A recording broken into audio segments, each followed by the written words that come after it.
live stream? Yeah, it's gotta check, check to see if it's coming in on the Can I get page. that? Get the line.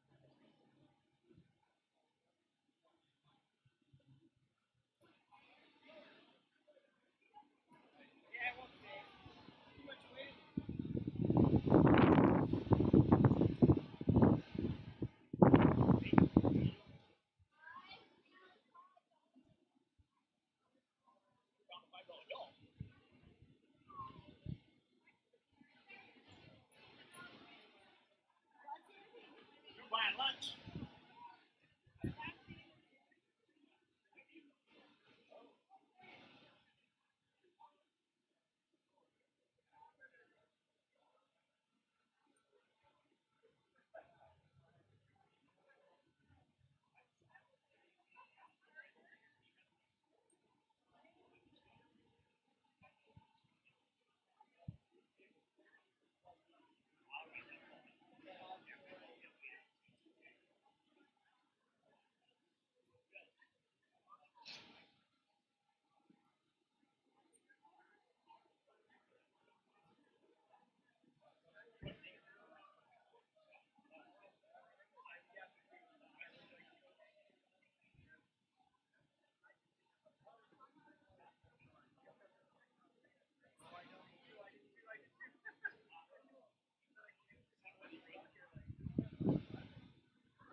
Hello, Victoria! Thank you all for your patience. I apologize. I dropped my phone and we dropped all the live streams, everything. But we are back up because we have a wonderful team here that pitched in to get it all together. So, just to let you know, this worldwide event started 24 hours ago in the Philippines. Woo! What? Then it went to Japan, and Japan had people marching the streets. They had people marching the streets in Japan. And if people don't know Japanese culture, that is completely out of the norm. They were chanting, and they were just really, really excited and just going all the way down the streets. They actually marched for an hour. These are all available for you to watch on worldwidedemonstrations.com. We have started out the morning. There were marches in Germany, marches in England, rallies all across the world. France, I can't remember off the top of my head, but over 75 countries have been streaming worldwide to be a part of this event, and we are part of the live streams that are closing out this worldwide event. So thank you. Thank you. Thank you.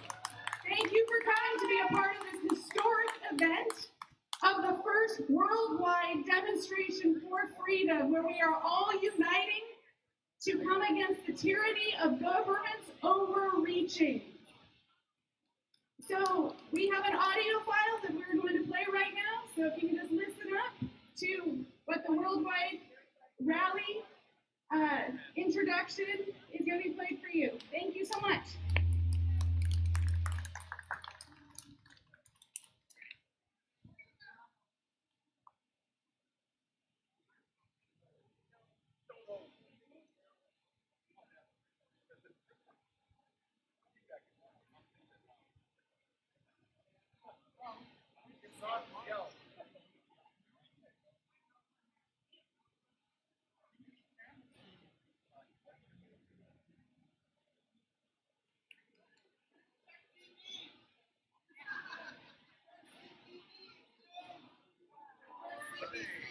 Limits to our lives that the UK has ever seen in living. Stay at home and stay at least 2 meters away from We people. have got to put in place the public health surveillance, the isolation, the quarantine, the case finding, the detection. We've got to be able to ensure that we can go after the virus. What's your estimate for us being able to give someone we just met a hug? Well, I wouldn't recommend it. Really, to get to the point where this is totally sorted is when we have a treatment or a vaccine. The ultimate solution is a highly effective, safe vaccine, but there will be a trade-off. We'll have less safety testing than we typically would have, and so governments will have to decide, do they indemnify the companies and really say, let's go out with this? This paper was prepared by SAGE's behavioural science subgroup. The perceived level of personal threat needs to be increased amongst those who are complacent, using hard-hitting emotional messaging. I'm struggling to see how this is not a direct psychological attack on everybody in this country. It is, Mike. This is the British government using applied behavioural psychology to make people frightened so that it can put its agenda in place. For many years, totalitarian and authoritarian states have used the power of fear to engineer compliance in populations. You won't be able to travel on air travel unless there are mandatory vaccines. So what we see everywhere is yet again, the problem is being created. Now they're offering the solution, but what they're doing in the interim is they wish to take away all of our civil liberties as human beings. They're running it. The Gateses are running the whole vaccine operation. They're running the World Health Organization. This will be the new normal until a vaccine is developed. We are at a pivotal point in history of the human race, literally. Because there will be no human race as we know it if we don't get our asses in gear now, worldwide. To snitch or not to snitch, we're setting neighbours against one another in order to control people. It's deeply sinister. Most of the transmission that's actually happening in many countries now is happening in the household, at family level. Now we need to go and look in families to find those people who may be sick and remove them and isolate them in a safe and dignified manner. DCF's Division of Child Protection and Permanency may be called to take custody of your children. So should we do something now? Or are we going to roll over and let them take our kids? We're going to let them go door to door, declaring medical martial law on the parents, and then taking the kids. I am now directing medical officers of health that all confirmed cases are to be managed in a quarantine facility. You either get your tests done and make sure you're cleared, or we will keep you in a facility longer. So I think most people will look at that and say, I'll take the test. I don't care who you are, I don't care what walk of life you are from. The moment you start raiding people's houses or even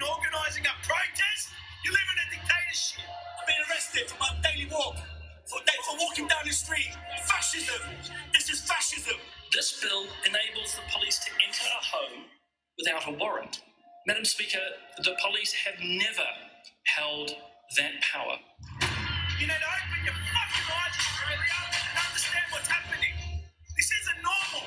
This isn't a mild inconvenience if we just follow the rules, everything's going back to normal. This is fucked up beyond belief how crazy this is. They ruined our businesses. They treated us like animals. They're kicking in doors without warrants and taking people away.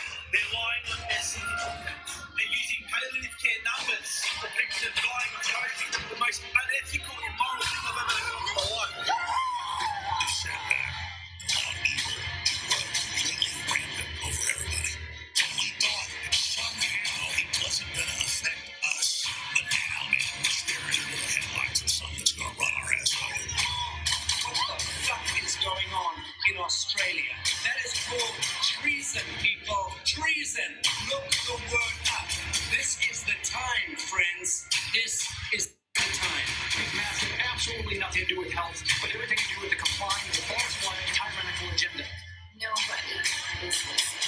They don't care what is happening to these people. Because we can see it,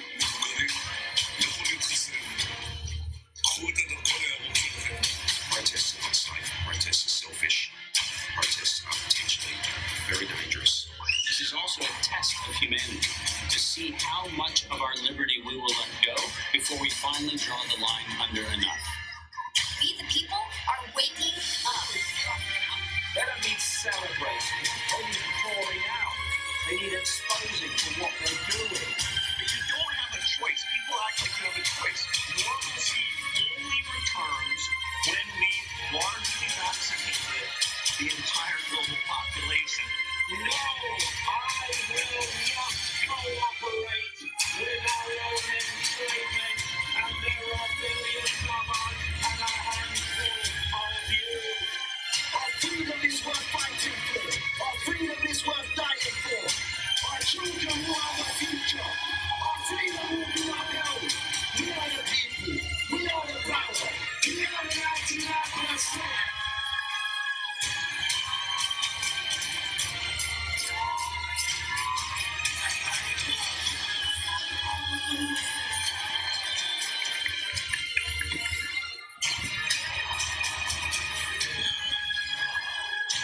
The sleeping lion is stirring and starting to wake. And we're not doing more.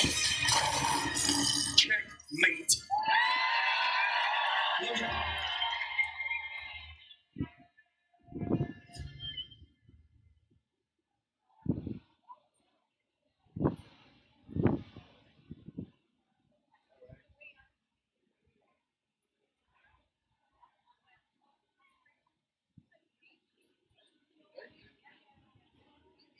Check. Everyone hear me? There's one or two of you. Hey, let's do this again. Are we glad to be here? All right. One more time, are we glad to be here? All right. We are here today specifically as part of the Worldwide Freedom Rally, which has been going on, as you know. My name is Tyler Orrin. I am the worst half of this. And it is our real privilege to be able to be here today to help. And just a couple of things. We're just waiting for our first speaker. He's just on his way. How many people are here from out of town? Hey, cheer loud. All right. Now, I know we're expecting a lot more people to come for the march. So we're going to be looking at several hundred people, and I will be making announcements just before the march to tell you what's happening, where we're going, and kind of what to look at. Now again, we are here to talk today about a lot of different things. We're looking at a response from our leaders that is not appropriate anymore. Right? That time, if there was a time, that time is past. Long ago. Long ago. And what is at stake is our civil liberties. our ability to gather, our ability to be human beings. Right? This is about freedom.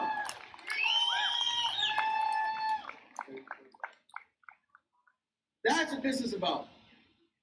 Now, I've been asked, are we an anti-mask group? No, this isn't about anti-mask, although I don't wear one, and I won't. Right? There's a lot of misinformation about who we are out there. There's a lot of people who are saying that we're crazy, that we're the ones who are totally in delusion. I don't think so. What does the data say? The data says that nothing that they're doing is merited, even with their own numbers. Even with their own numbers. Yeah, exactly. So this is not appropriate anymore, and that's what we're going to be talking about today. We have, again, some really good speakers that are going to talk about a variety of issues dealing with this at around 3 o'clock, give or take. We're going to be going on our march. We do have police around today to help keep not only the public safe, but to keep us safe. The police have been very good to work with. Can we give them a hand?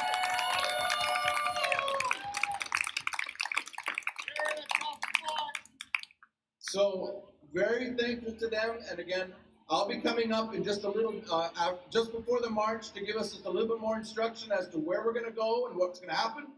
And in the meantime, our first speaker has come, and I will let my beautiful better half introduce him.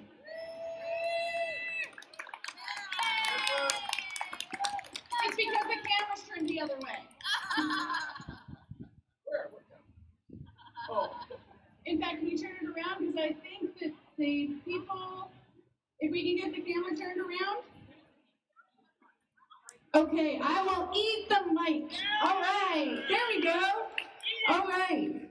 So if we can get the camera turned around, we're going to introduce our first speaker of the day. You guys might know him. He has been on Rebel News talking about elder abuse as well as unintended consequences of this lockdown and the things that are not being looked at.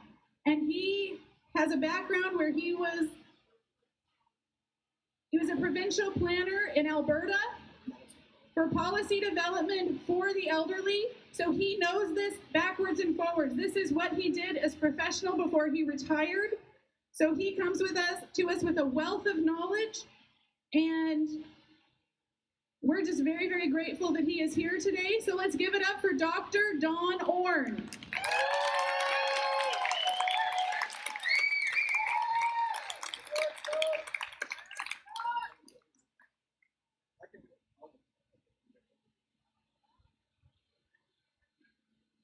Apparently I'm a prop now. She's got to be useful for something. Okay, they tell me that I have to not only be close to the mic, I have to have it about 3 inches inside my mouth, which I won't do because I'm not good to swallowing swords. Anyway, Victoria, welcome. How many people are here from Victoria? Oh, I was parking the car. So what we will find is that we will have more people joining us because there were people looking for parking spots, and they are at a premium right now. And so there will be more people joining us as soon as they can find a parking spot this side of Langford. Today, I'm going to address some of the issues that I think are important. My background was I was responsible for policy development, not policy analysis, but policy development for seniors care for the province of Alberta Health Department. And so from that background, I'm looking at things. Then I moved from there to housing. And I worked with the Alberta Mortgage and Housing, looking at services to seniors and the problems that were created because of the backlog in long-term care. It backs up into the senior self-contained apartments, it backs up into the senior lodges, and it just constipates the whole system. And then lastly, I'm going to be talking about an area that is really dear to my heart, and that is end-of-life care, palliative care.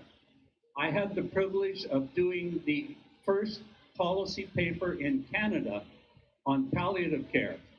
And for doing that, I visited every palliative care hospice unit in Canada, spent time on the wards, and then I went down to National Hospice Headquarters in the United States to get further ideas as to how end-of-life care could be better. End-of-life care does not happen in a hospice only.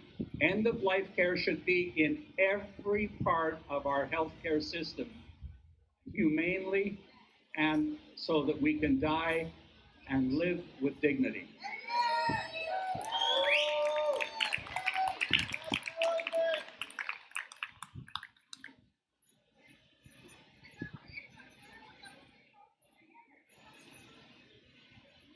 End-of-life care is only successful if you have a comfortable patient and a comforted family.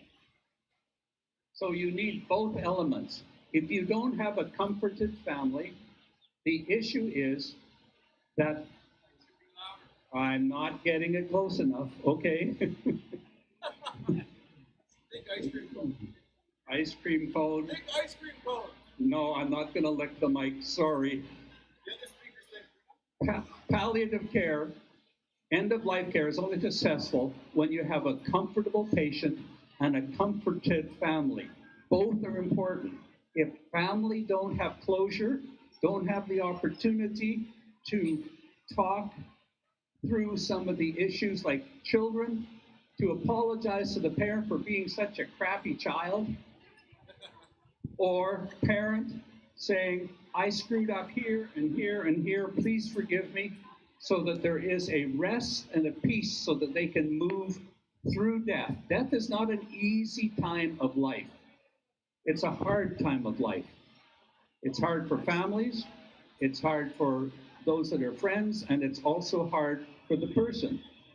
If you don't do end-of-life care well, people continue to have trauma for the rest of their life. They didn't get the chance because they're gone now. They didn't get the chance to apologize. They didn't get the chance to make things right. Those relationships were fractured, and they continue to be fractured, and they continue to provide stress and problems. What are some of the diseases that are associated with stress? Cancer is triggered by stress. Heart disease is triggered by stress. Strokes is triggered by stress. Diabetes is made worse by stress.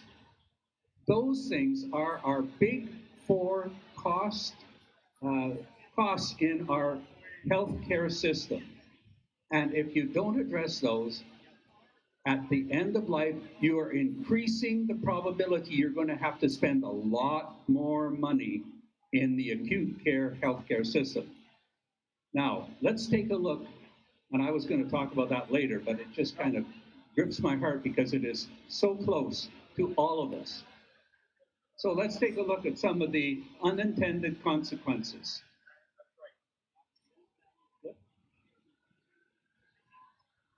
Okay, the unintended consequences. In the policy development process, you need to look at advantages, disadvantages, and potential unintended consequences.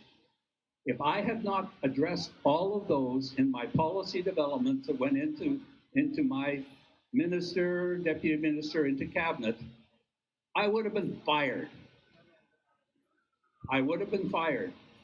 Unintended consequences are really key to what is happening here. Number one, we've got tremendous unemployment now because of it. We were on a call last night, and in the Philippines, their unemployment rate now is 27% because of this lockdown. And if you don't wear a mask, you get put in jail. They're hardcore. Second unintended consequence, and it's related, is that small businesses are closed. How many restaurants, how many small businesses? You go down the street, you could walk here within a block and see several businesses that have not survived because of this lockdown. But that doesn't apply to the big business. Costco, Walmart, all of the big businesses, they're doing just fine. You want to be in a super spreader event? Go to Costco. But second thing, or third thing that happens is overdoses. 2019, we had somewhere around 650 to 670 drug overdose deaths in BC. Last year, 2020, we had 1,716 overdose deaths here in our precious province of BC. Double. It far exceeded COVID deaths. Are we trying to play favorites and say, those people don't matter, but, the ones that get COVID matter? No, we should be looking at all people with equality like we deserve.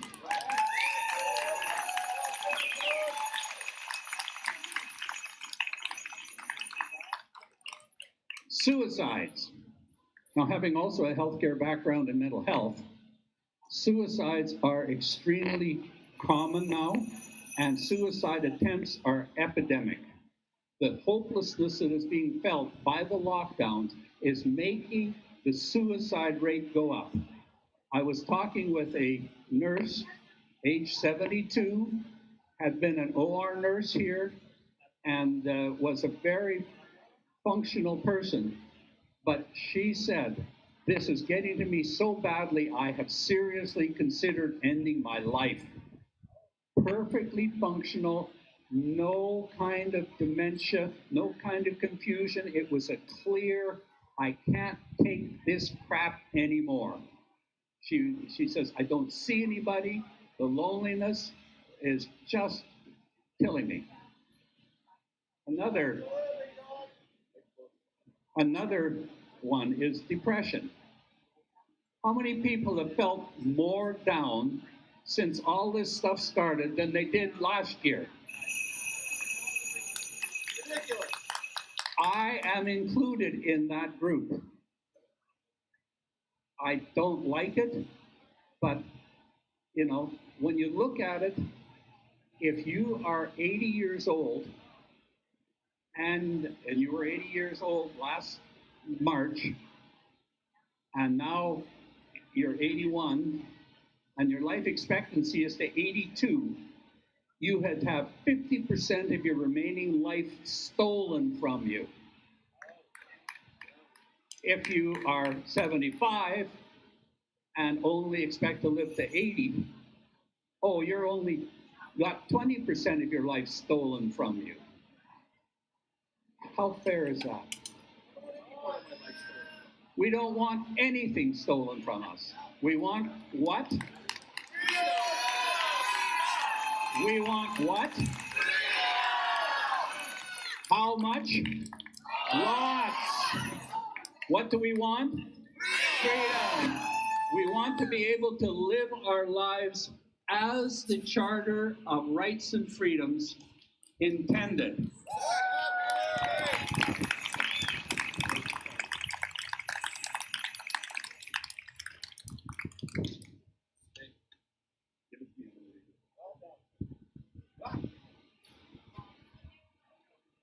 Okay, I'm going to have this fine gentleman here read. This is the charter. This is the Charter of Rights and Freedoms, signed in 1981 by Pierre Elliott Trudeau, our current Prime Minister's. We agree. It was his father. And even his father would object to what he is doing. Okay, so I'll hand the mic here to this fine gentleman, and I want you to read numbers 1 and 2. Under the Canadian Charter of Rights and Freedoms, we are guaranteed the rights and freedoms. 1. The Canadian Charter of Rights and Freedoms guarantees the rights and freedoms set out in it, subject only to such reasonable limits prescribed by law as can be demonstrably justified in a free and democratic society. That's a bunch of gobbledygook. But here's the important part. Every one of us has the following freedoms. Freedom of conscience and religion. Freedom of thought, belief, opinion. Freedom of expression, which is what we're doing here. Including freedom of the press and other media of communications. That means no censorship.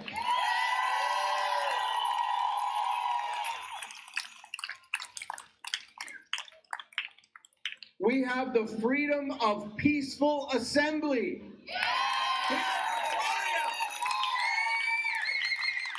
And we have the freedom of association. I choose to associate with you.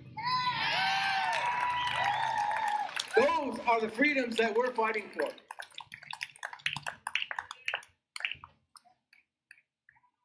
You see, this is not just an issue of, oh, we have a different opinion. No, this is an attack on our rights guaranteed by the Charter. And that is not acceptable in Canada. Other countries do not have such freedoms as we have. And we need to protect and make sure that our voice is heard so that those things do not get removed from our way of life.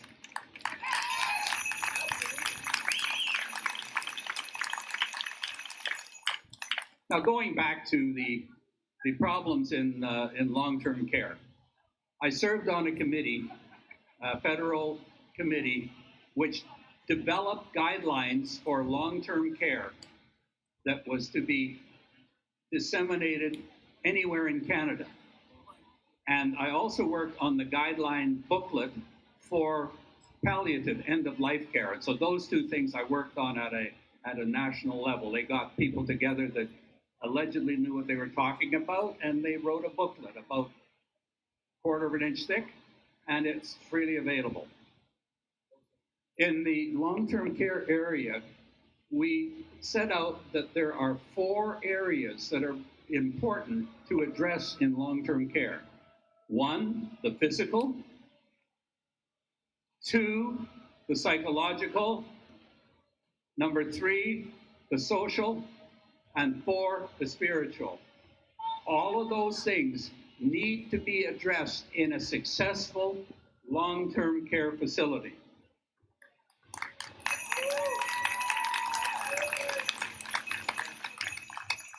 Once you lock people in and isolate them, where did that guy go? Did he vaporize? Where's my big sign? Where's my big sign, big guy? Okay. All right, got him. Turn it over. Flip it around.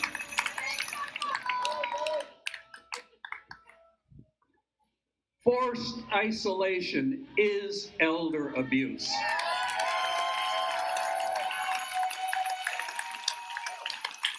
As I was walking around today, I talked with a gentleman whose mother had a cold last March. For 4 months, she was in her room with the food being put outside, no human contact. In essence, she was in isolation. She was in solitary confinement. Solitary confinement, we know from studies in psychology, is that is the most cruel form of punishment you can devise. And yet we're using that in our long-term care facilities and our senior facilities because we need to protect the people from themselves. You can't visit somebody that's dying if you're a relative because you might give them COVID. They've got 5 days to live and they're worried about you giving them COVID. I mean, hello, has anybody got a brain out there? What do we want? Freedom. We need the freedom to be with our elders. Without that social contact, the loneliness will kill them. One of my neighbors is a nurse in the acute care hospital here in Victoria. She says, we get them healthy. We send them back to long-term care and they're dead within 2 weeks from loneliness. And I quote her directly. Not fair, not good care. So we do have the elderly suffering a lot, but let's not forget how it affects other age groups. What happens to somebody that was supposed to graduate last year from high school? They didn't get a graduation. They didn't get to say goodbye to their friends. They didn't get to go on their trip to Hawaii. They didn't even get to go 20 miles to see their cousin in Port Angeles across the water because they couldn't and still can't. The trauma that we are inflicting on them is something that will last forever. Now, I know a little bit about trauma that lasts forever because my wife was born in Denmark during the Second World War. They were occupied, and right next door, the other half of the duplex had been taken over by the Nazis, and they built an experimental gas chamber out in the backyard. Whenever she would see somebody with a gas mask or a fireman with a self-contained breathing apparatus over his face or hear a siren, that trauma was triggered for her whole life until she died. Trauma lasts a long time, and we are going to be hearing more about trauma. How many of our children, when they see a face mask in future years, are going to cringe? I mean, what are we doing to ourselves as a society? Isolating, insulating, getting rid of the social contact, you know? I like being part of this protest movement because I get to see real people. I don't...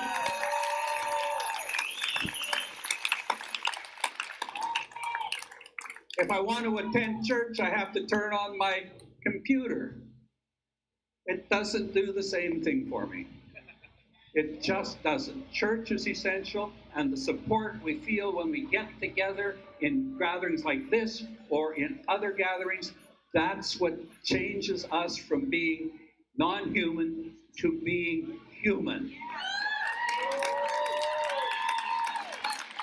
And that freedom to be human is really what we're about here today.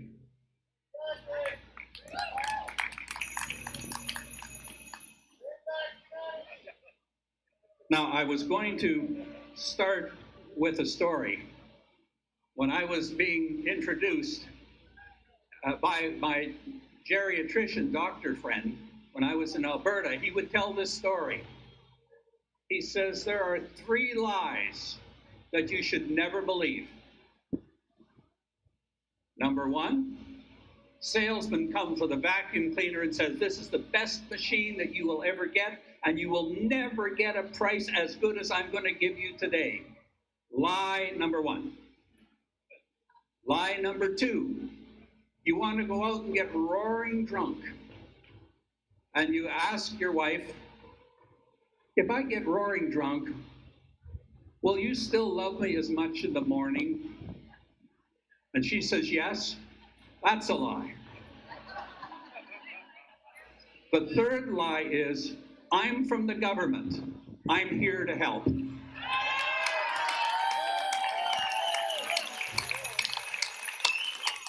And then I had to follow that with my talk. He was a great friend, and we did a lot of work together. He worked on the long-term care booklet as well.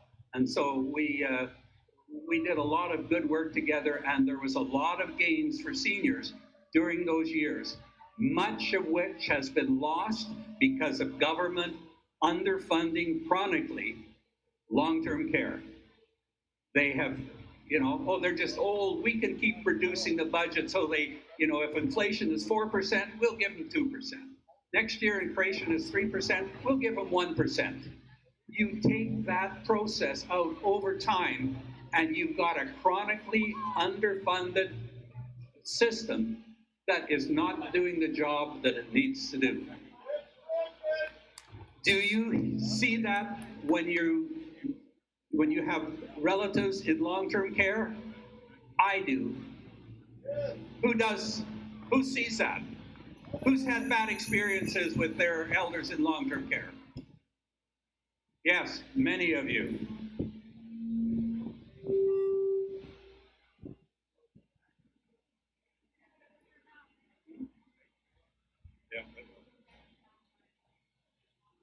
Just looking at my notes, it reminds me of the preacher out in the country that it was a hot day, the church windows were open, and he had a stack of notes, 3 times what I have.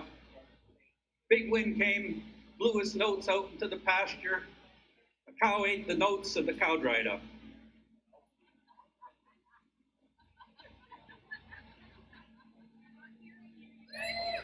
You didn't hear that?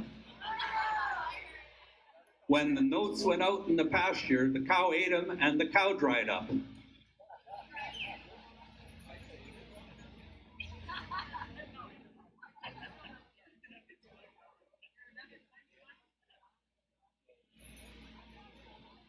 Oh, I didn't do it in the order that I was intending to do it. When we look at the effect on children, social development is so important. In fact, in kindergarten, grade 1, the social and psychological development of the child is more important than what they learn in terms of reading, writing, and arithmetic. How to get along with people, how to be a friend. All of these things are things that they learn, how to follow instructions. All these things are important. Yet when you can't be in a classroom, or if you're in a classroom in a plastic cubicle, you don't have that same ability to play, interact, to have fun, to let your mind, your social conscience, and everything develop it. It is just oppressive, and that trauma will continue forever. With teens, one of the big hallmarks of teens is peers. When you were a teen, wasn't it important for you to be with your friends? Or were you a loner? Well, some of us were loners, but we at least had one friend, and we liked to be with him. Friendship has been cut off. It's not the same talking to somebody on the phone as it is being there in person, so you can give them a hug, you can touch them, whatever. So that's what we want to have again, is the freedom of touch. Freedom, freedom, freedom.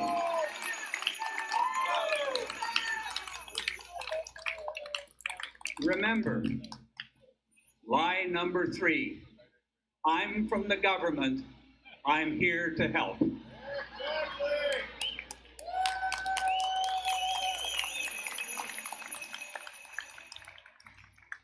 you so much for coming and giving us your insights and just a wealth of knowledge, and really, really appreciate you. So next up, we are going to be having Maria come and interview Kimberly. Kimberly has a heartfelt story of what happened with her family, with her mom in long-term care. And so we wanted her to come up and share.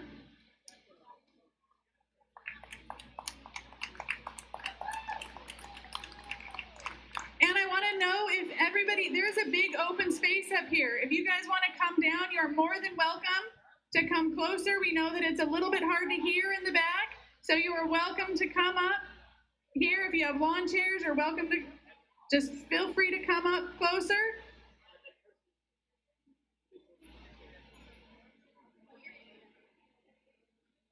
All right, let's give it up for Kimberly and Maria. Woo!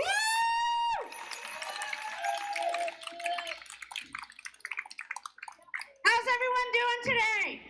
Are you feeling free? Are we free? When do we want it? Yeah! Too close to speaker, sorry.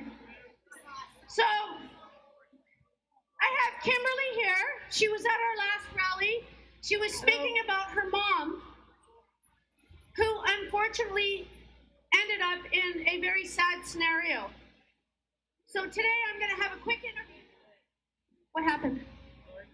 Today I'm going to have a quick interview with her to get some facts out. So, hi everybody. It is so nice to see all your faces.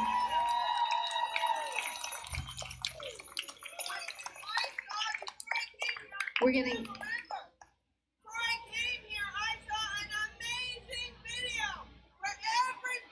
The world is standing up. Everybody. And here we are.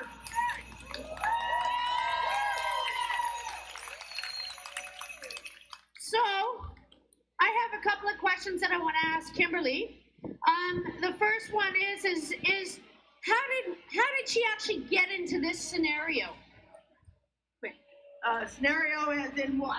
As in, your mother went into an elderly home, and what was the first sign things weren't right? Well, the first thing that things aren't right is when you advocate for the elderly, they don't like it. They want you to be quiet. Who is they? The nurses in the nursing home, the staff in the nursing home, and the people that run the nursing home. They want to run it their way. They want to treat your family the way they want to treat it. And if you advocate, you're considered disrespectful behavior. Just to make this clear, this isn't every nurse in every nursing home. There are specific places in BC that are actually in a class action lawsuit right now because of certain nursing homes that have not abided, followed the health and safety and the love of our elderly. Yeah, we have some amazing nurses that are standing up. They're, what are they called?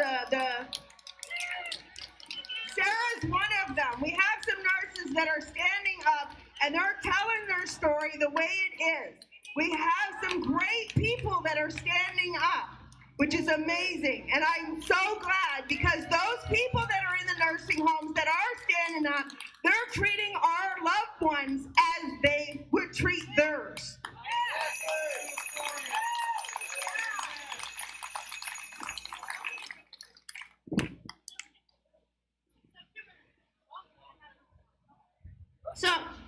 So Kimberly, so the first indication was you advocated for your mom.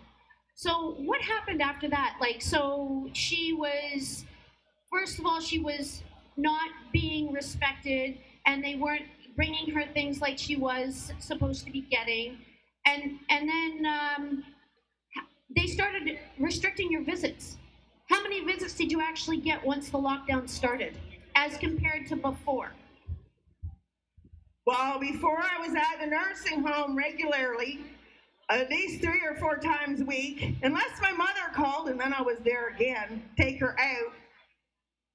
The day, I will never forget the day that I was told that they were locking the doors. Was just coming out from seeing my mom, and my sister called me and says, well, that's it, they're locking the doors. And as soon as I heard they were locking the doors, there's trouble gonna happen. Because the only reason they lock the doors is to abuse them, is to keep everybody out and not be held accountable for what they're doing. Wow. Wow. That's pretty serious. Wow. So did you get any visual, like Zoom visits or anything like that? It took a while. Well, first of all, they wouldn't tell us. They didn't let us know that we could actually go and see my mom. And I guess it was May, they started opening it up again. That's a joke. We didn't know. We found out because one time my mom called me and she was all upset, so I was trying to calm her down, and one of the nurses didn't get the memo. And she told me that, oh, you can come in and visit, and if you want, you can take her out. The next day we got email saying that nurse was she had misinformation. So it wasn't until July that we were actually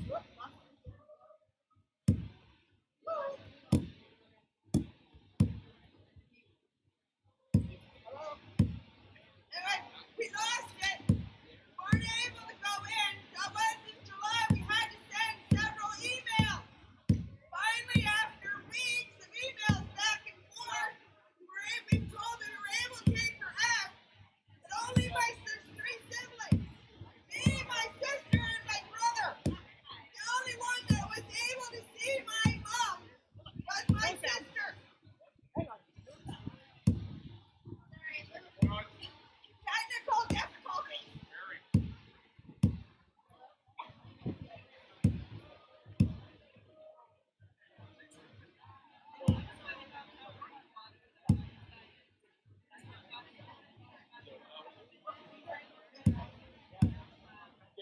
So why don't you guys move down here?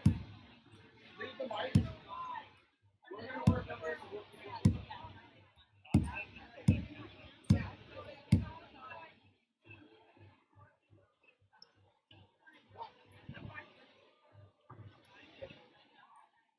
All right. Okay, so yeah, come even closer. We're working on this. We'll get as best as soon as we can, but we don't want to interrupt what we're doing. The story must go on. So they'll yell, but bear with us. So we were finally, my sister was finally able to take her out, but only her. None of us were able to ever see her again as far as the nursing home was concerned. But we didn't buy that bull crap, so what I did is we had a rendezvous point.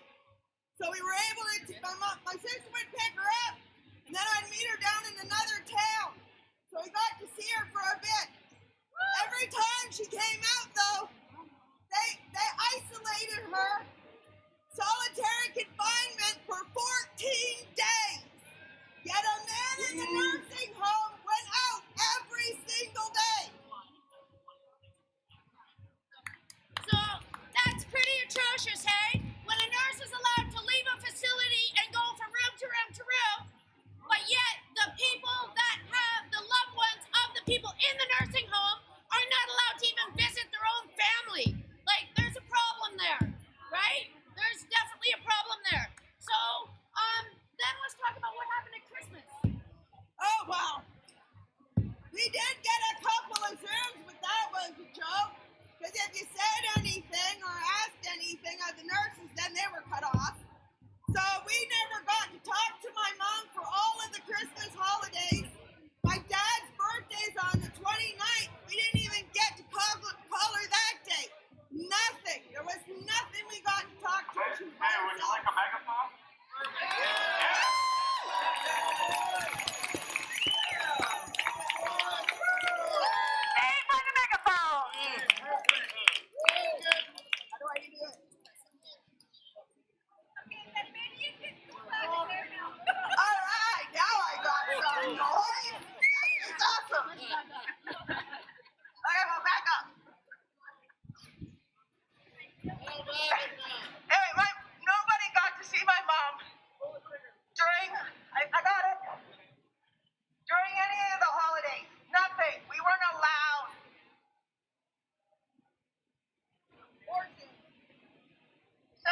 little test. All right. Is this a little better? Okay. Gotta get right in there. Is that better? Like right there. All right. Okay. All right. Give me a break. So yeah. So what ended up happening is they called the police because. Well, there's a reason why they called the police. So they called. Okay. So we'll back up for a second here, and everybody showed up and they started protesting. These guys only got 3 hours with their mom. Before that, they hadn't been to see their mom in over what, months or how? October was the last time. So their mother had been put on fentanyl and been bedridden. They would not go in the room unless their mother buzzed them. But she was high on fentanyl. So how could her mother buzz them if she couldn't move? So they basically starved her. And no water, no food. So these guys did get in, and they were able to give her like the water sponges for a little while, and then they were told that they had to leave. So this is what happened. So what had happened is they took her wheelchair away, so she couldn't come out and see us anymore. Then they had her bed ready. So then they put her on fentanyl, like she said. So that was just to shut her up and to stop her and kill her. Sorry, but they killed her. Because otherwise she'd still be alive. So while we were there, they took her furniture out of her room while this woman is dying. Then they took a picture of my grandpa, which was 64 years old. And they bent it. They took it out of the frame and bent it and put it in a drawer so my mom couldn't see her dad. Okay. So on the way out, we questioned the lady that runs the place, my brother did, and she called the cops. The cops came, but these people were there. They came from Courtney. They came from Campbell River. They came from Sayward. And I will always thank them because if it wasn't for Vlad, they wouldn't have been there for us. And our family is eternally thankful for them.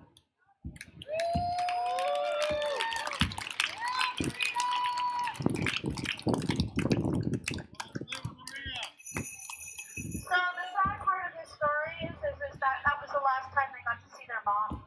9 days after that, they were not allowed to get in there. They did as much advocating. They were put off to the Victoria. He's the head of Olaviha. The head of Olaviha. That was their only communication with that nursing home. They were not allowed to communicate with the nursing home whatsoever. The police would be called every single time. So in the end, they starved her mother, and her mother passed away January 30th.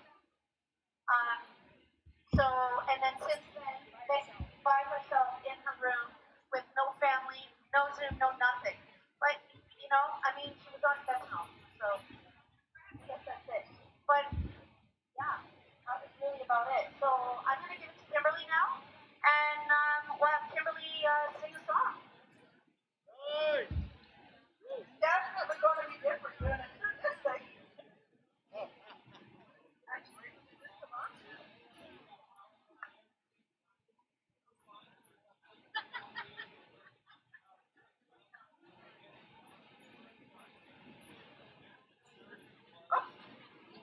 Okay, maybe not. So the last time I saw my mom, I told her that I will continue fighting for her and for everybody else in nursing Check. care homes. 1, 2. Check. 1, 2. That's awesome. You want freedom? All right. That's a lot easier. So the last time I saw my mom, I sung this song, and it means a lot to me.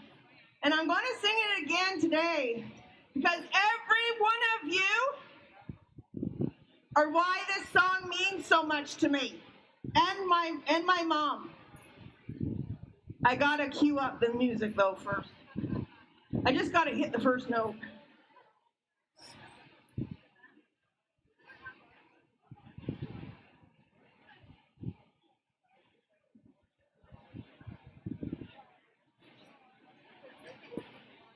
Hold on.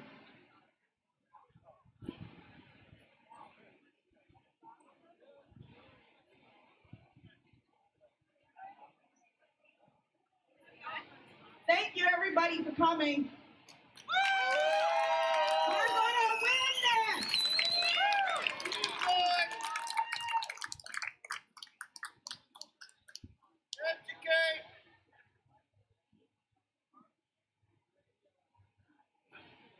Right.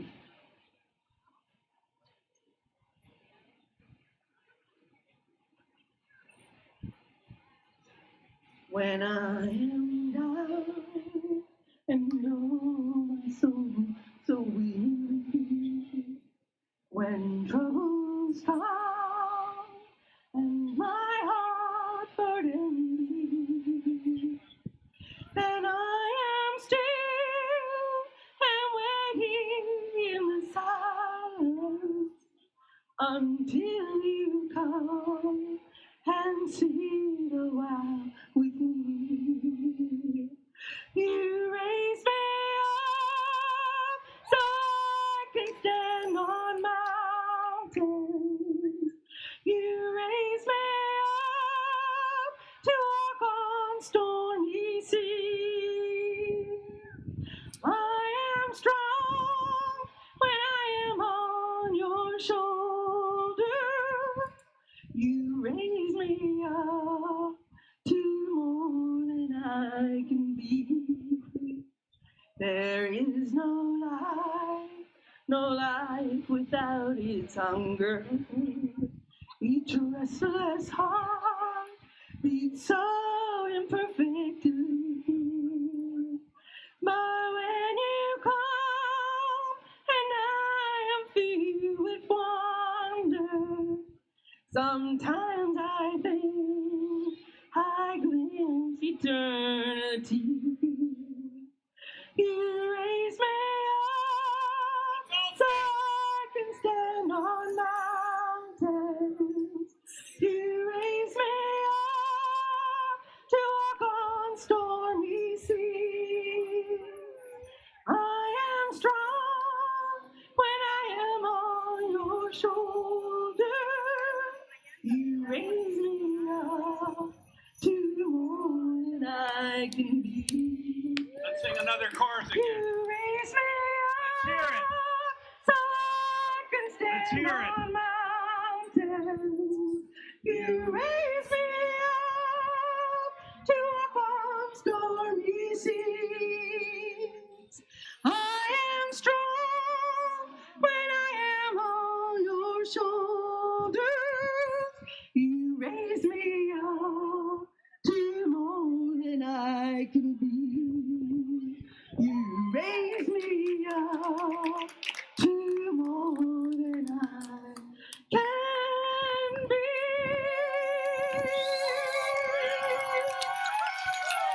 Thank you. Thank you, everybody. And we're together. We are going to win this.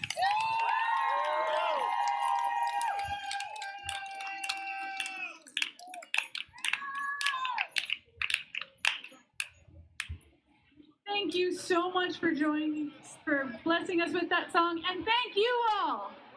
Thank you for joining us in that song.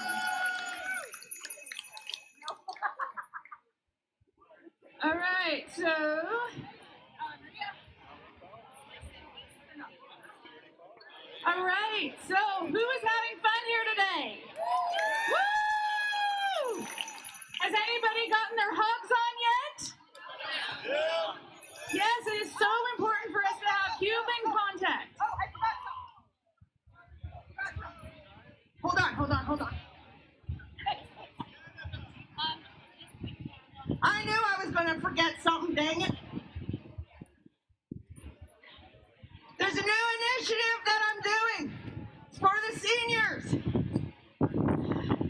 It stands for seniors. We're working stopping this, what's going on in nursing homes. There's a box of cards over on the table. I'm in Campbell River, so I can't reach a lot of people. But if you can grab a bunch of those, take them home and hand them out so we can stop this. Thank you very much.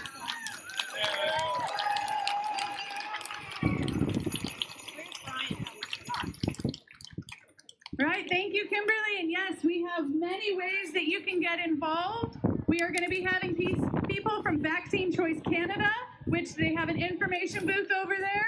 We also have people from Action for Canada here, as well as Hugs Over Masks, and I am Free Canadian.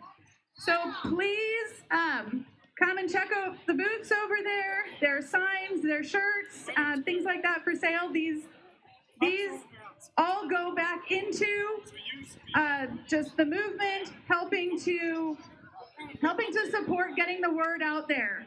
So we are up against a lot of people that have a lot of money to get this propaganda out there. And so we need boots on the ground. We need you guys getting this information out, getting plugged in. One of the ways that you guys can get plugged in is every Wednesday and Saturday here in Victoria at the BC Ministry of Health. We have a rally from 12 to 2 every single Wednesday and Saturday. And we've been doing that since about September. And so if you guys can come be a part of that, we do have signs and shirts and so forth that can be used while we're there. So, all right, so next I'd like to introduce Michelle. Right, I need Maria again. Where's Maria? Maria!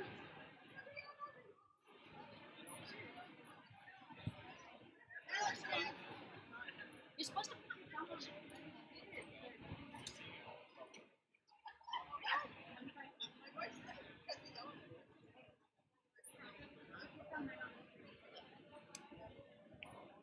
Right. Thank you guys for bearing with me. So I would like to introduce Michelle Smith. She is a trauma practitioner in the Greater Victoria area. She works with survivors of the death of a loved one, including traumatic death, for 24 years, where she obtained some graduated studies in pastoral care and counseling and counselor's courses in grief recovery. This branched into other causal factors for the trauma she's began in her studies in the field of trauma. She went on to complete her certification in Level 1 and Advanced Trauma Practitioning, then attended the Justice Institute for a year to obtain her graduate certificate in complex trauma at the master's level. She received her instructor training in order to found the Aaron Society that focuses on trauma. It's a charitable society founded in 2019. Aside from the group she leads, she also has a private practice up in Sydney. So without further ado, I'd like to introduce someone who has become a fast friend during this time and someone that we have truly come to admire and esteem. And this is Michelle Smith. Thank you so much for blessing us with your knowledge and your time. I don't know if I'm going to be able to hold it.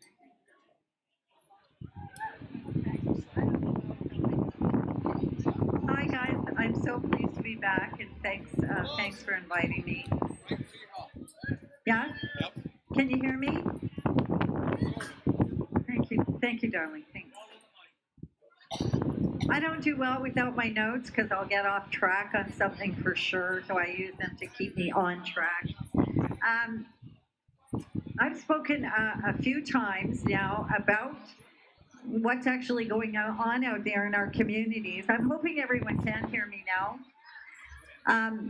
So I'm going to recap that for anyone who hasn't heard, just briefly, but I would like to move on to the communities as a whole and what's happening there, because I think there's some things are pretty blatant and other things we're not noticing, I don't think.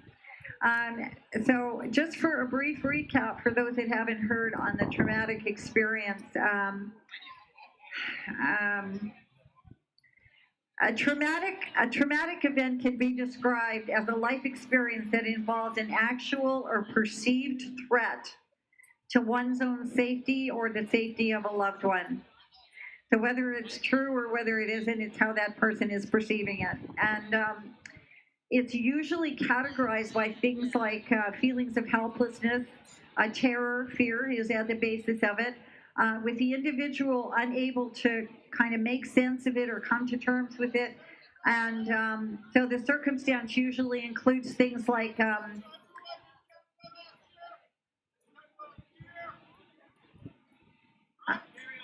yeah, I think so. It commonly includes things like abuse of power, betrayal of trust, things like entrapment, pain, confusion, helplessness, or loss. And so what happens is it leads to the traumatic experience becoming stuck in the nervous system, and it's unable to complete its cycle, and that holds its victim in a fight or a flight or a freeze response. I'm going to show you a little example with my arm. If you can actually see this part of the arm as the brain stem, and then you have the midbrain. Well, inside the midbrain is something called the amygdala, and the amygdala is the fear center of the brain. And so then you have the frontal lobe, and that kind of cradles everything. And the frontal lobe is where our reasoning is, and our ability to problem solve and make judgments, and our empathy. Some people say it's where our humanness is. So all of that ability to reason and come to conclusions lays in the frontal lobe. Well, what happens when a threat comes along? It hits the brain stem, and it goes into the midbrain, which is the emotional part of the brain, and the amygdala starts to fire like a fire alarm, and it fires and it fires and it fires, and guess what happens to the frontal lobe? It flipped its lid, and now this is in control, and you don't have access to the reasoning part of the brain anymore. So so you could, for example, with many people, put absolute proof in front of them that what they're thinking is incorrect, and they will dismiss you. So you need to understand that when people are traumatized, their fear has taken over, and they may not realize that their fear has taken over. But we're a systemically traumatized generation of people. I mean, we have been for decades. If it hasn't been 9/11 or H1N1 or Y2K, or it's been one crisis after another after another after another that have been threats to safety, and that's been going on for a very long time. So when you have the judging or the judgment part of the brain has now taken a walk, or it's become disconnected, you're not thinking these processes through. It's kind of like a drowning person. And if you swim out to a drowning person and you try to save them, they're going to take you boat down, and they're not going to be thinking about it. They didn't go through that part of the brain. So if you, for example, if you can imagine just for a second that you were walking through your backyard, and out of your peripheral vision, you think you see a snake that's coiled and ready to strike. And the amygdala goes off in the brain screaming danger. You're in raw survival because the nervous system is now flooding with cortisol and adrenaline, and it's readying you for fight or flight. Then all of a sudden you look again and you realize it's just a garden hose. Whew. Thank goodness for that. Well, that information is now passed on to the reasoning part of the brain, and everything settles down, and you're able to store it in long-term memory. But what happens if the threat doesn't go away? And what happens if you can't fight or you can't run? And freeze is your only option. It stays stuck in your nervous system. And the sympathetic nervous system, that's all wrapped around your major organs. That's how it readies you for fight or flight, and it's flooding with adrenaline and cortisol. So you have, we call that a turned-on nervous system. and it isn't shutting off. It doesn't shut off. It stays on. So the threat is circling the midbrain like water down a tube, and it's setting off the nervous system into fight or flight. Now, there's a whole host of possible symptoms when it comes to trauma, but in particular, if hypervigilance is a big one. And hypervigilance is when a traumatized person, their whole body is on alert, and they are constantly scanning for danger. And this is why you have a large portion of the public who are hanging on how many cases are there out there. They're hanging on that because they're trying to ward off whatever is coming at them. Whether those cases, 97% of them are asymptomatic, and it doesn't mean a darn thing, is immaterial to them. They're trying to ward off danger. They're in raw survival. They also have their sense of safety is completely shattered.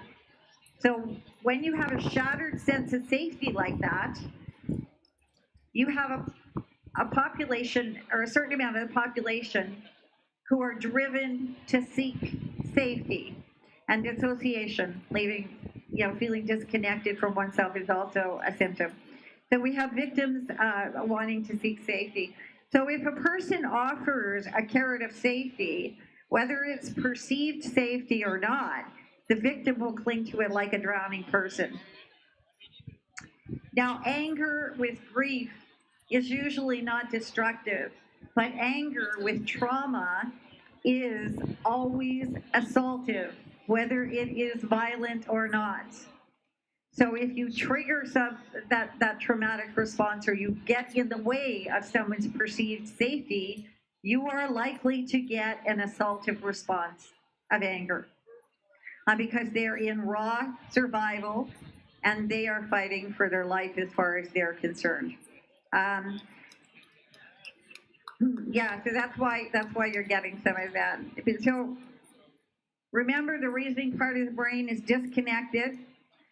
So you can't go in through the cognitive part and try and convince them of things because it's not registering. You may find them repeating the same things over and over like a mantra.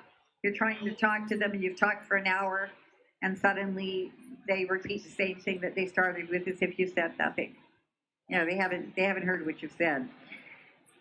Now, one of the things I do want to get onto is collective trauma, because that's something else again. So here, you're going to get this as soon as I tell you what the definition of collective trauma is. This is going to ring some bells. So collective trauma is often described as a blow to the basic tissues of social life that damages the bonds attaching people together, and it impairs their prevailing sense of communality. So people find it very difficult to heal from the effects of individual trauma when a supportive community is in shreds or it doesn't exist. So COVID is a threat to safety. And if someone has been previously traumatized, which is a high number of the population, it's usually just a matter of degrees, the brain will not separate out the traumas. It doesn't have to be the same trauma. It only has to make them feel the same. So if they feel helpless, if they feel they can't run or they can't fight, the brain is going to go, oh, I know what this is. And it's going to set off a traumatic response. And we commonly call that triggering. Now, mask wearing, with the mandates, mask wearing is hiding the identity. This has been around for decades, and I think everybody knows that. Tribes and cults and the occult, and they use masks forever. And they use them largely for suppressing the identity, so they can flip consciousness. They use them for keeping authority in place and making sure that people are submissive.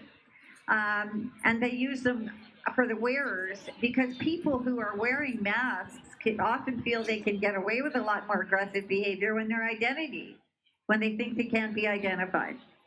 So there's all kinds of theories about masks, but the bottom line is it's a constant driving of fear.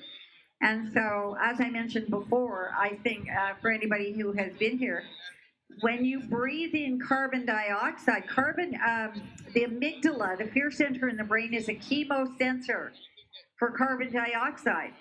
And so when you breathe in carbon dioxide, it sets off the fear center in your brain. And it sets your body in flooding with chemicals. And so we're not just doing it to people psychologically, we're actually physically setting off the fear center in the brain, just like trauma does. Children in particular, when you're seeing nothing but a flood of masks everywhere, all they're seeing is what those masks represent, which is a threat to safety. So it is a constant driving home of threat to safety and fear, constant.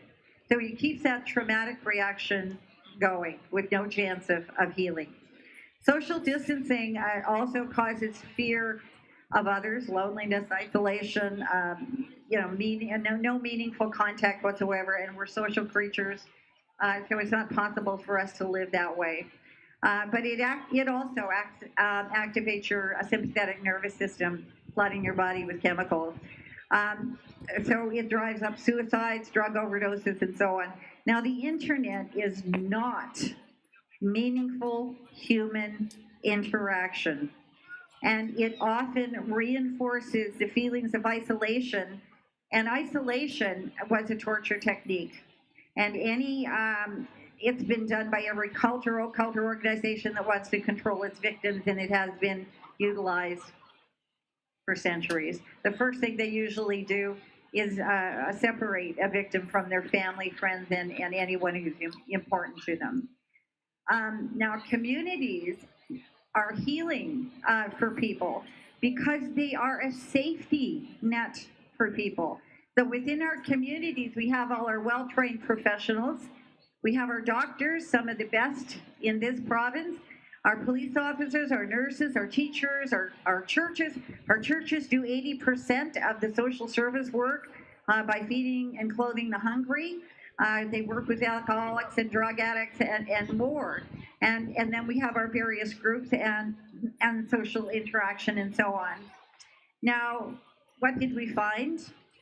We found our hospitals, which is a sense of safety. We found those closed off. Surgeries canceled. People died.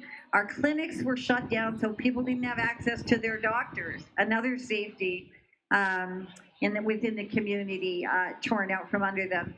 Now, our police were and are spending endless hours in hospitals with mental health issues. This is causing, they should send mental health a bill as far as I'm concerned. Also, police forces, police officers, there are many of our police officers and first responders from where I sit have done more for saving the lives of suicidal youth than most of our mental health has done. You know, I've seen it time and again. It's just with their empathy and the time they spend and so on. It's quite amazing. And then they're being used to enforce medical mandates, and sometimes that's against their own communities. And so that police should always be perceived as a safety entity for communities. I can't, with the suicidal young people as well, we're losing so many of our young people, and I find it incredibly distressing. And I speak the truth when I tell you I've seen more of them saved by police officers and first responders. Our teachers and school counselors are experiencing burnout, and children are showing signs of trauma as young as kindergarten age, and behavior issues where there were none before. If you're wanting to change things within the school system, you're going to have to hit a whole lot higher than those teachers, because I'm telling you, they are just burnt right out. As a result, we're actually losing many of them. We can't afford that. And our churches and social service organizations were shut down where many depended on them. So in essence, we not only shredded our communities, destroyed the community's sense of safety, and we made all of our well-trained professionals, who, by the way, probably have more education than our unelected medical official. Yeah, right in the structure of our own communities that are invested in our communities and that provide safety within our communities, we made them irrelevant. So their skills were not recognized, their voices were not heard, nothing in favor of a government-appointed medical official. This is collective trauma. So now we have, now we have appointed officials. We've stripped away all the sense of safety from community by making our professionals in the community irrelevant. And so then the government holds up a carrot of safety.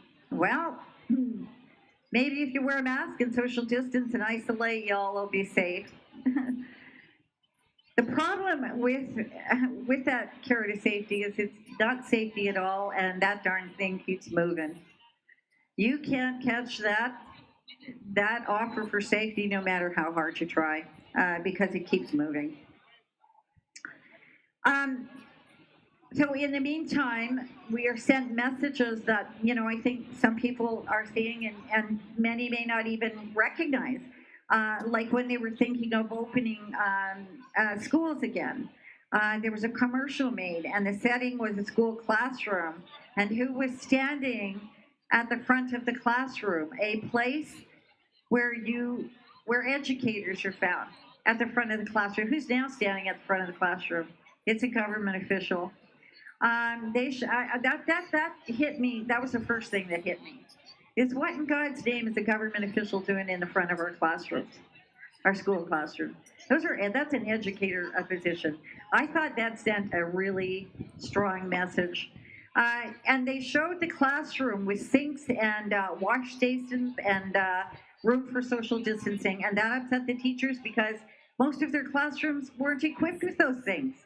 And they were laughed off when they complained and brushed off and said, well, after all, it's just a commercial.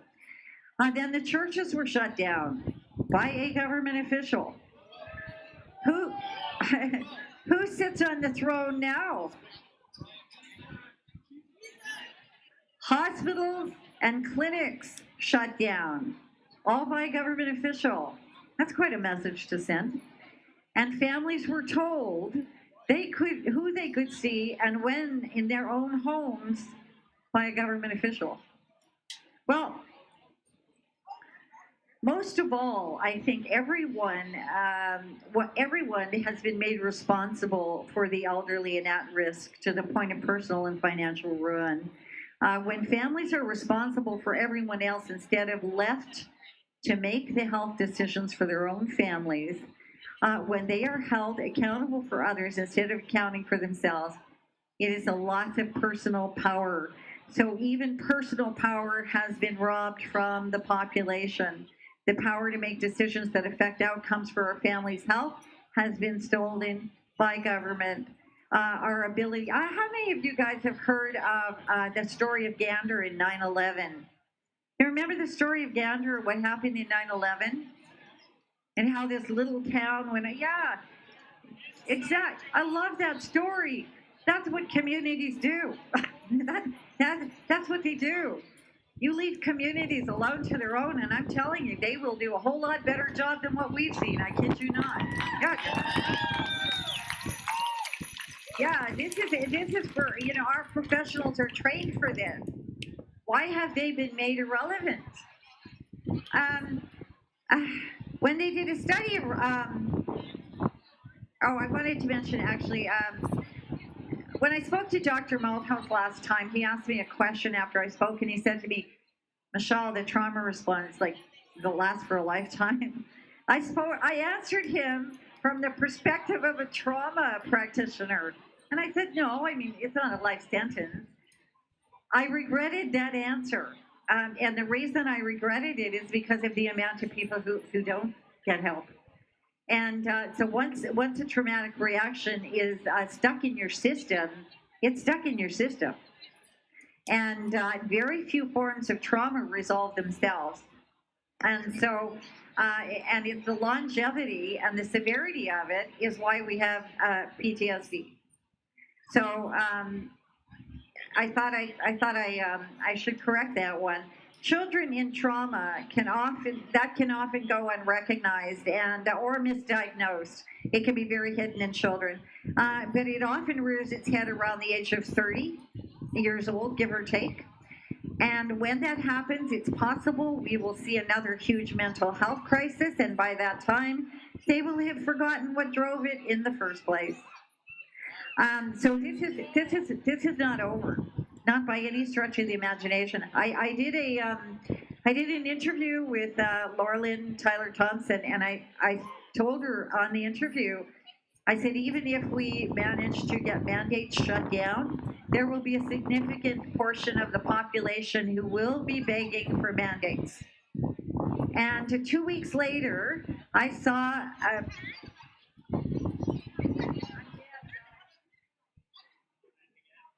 there we go. 2 weeks later, I saw an article. I don't usually read Bonnie Henry's article because, I don't know, if you ever get that feeling every time she speaks, you go like this? Who the hell are you talking to? Really? But she was announcing that now you can have 10 people in the backyard or wherever. And I was more interested in the comments. And the comments, most 90% of them were, is that woman trying to start a new epidemic? This is unacceptable. It's too early to lift lockdowns. And I just mumbled to myself, I rest my case. You have people driven by fear, and I'm telling you, it's not going to end because you lift the lockdowns. We have a lot of work to do. So when they did a study of rats that they put in high carbon dioxide environment, they found that it elicited the fear behavior, and 50% of them withdrew from social contact. They added a stimulus, like, for example, a smell of vanilla with that. And then later on, they found that if they just introduced the smell of vanilla, they didn't need the carbon dioxide. They sent them straight into a traumatic reaction. So I sometimes wonder if they care, if they have to, give up their mandates, because they've done so damn much damage right now that, and they can, when people are traumatized, it's not hard to activate them again and send them right back into traumatic response. So it's the same for humans. It works the same way for humans in the nervous system.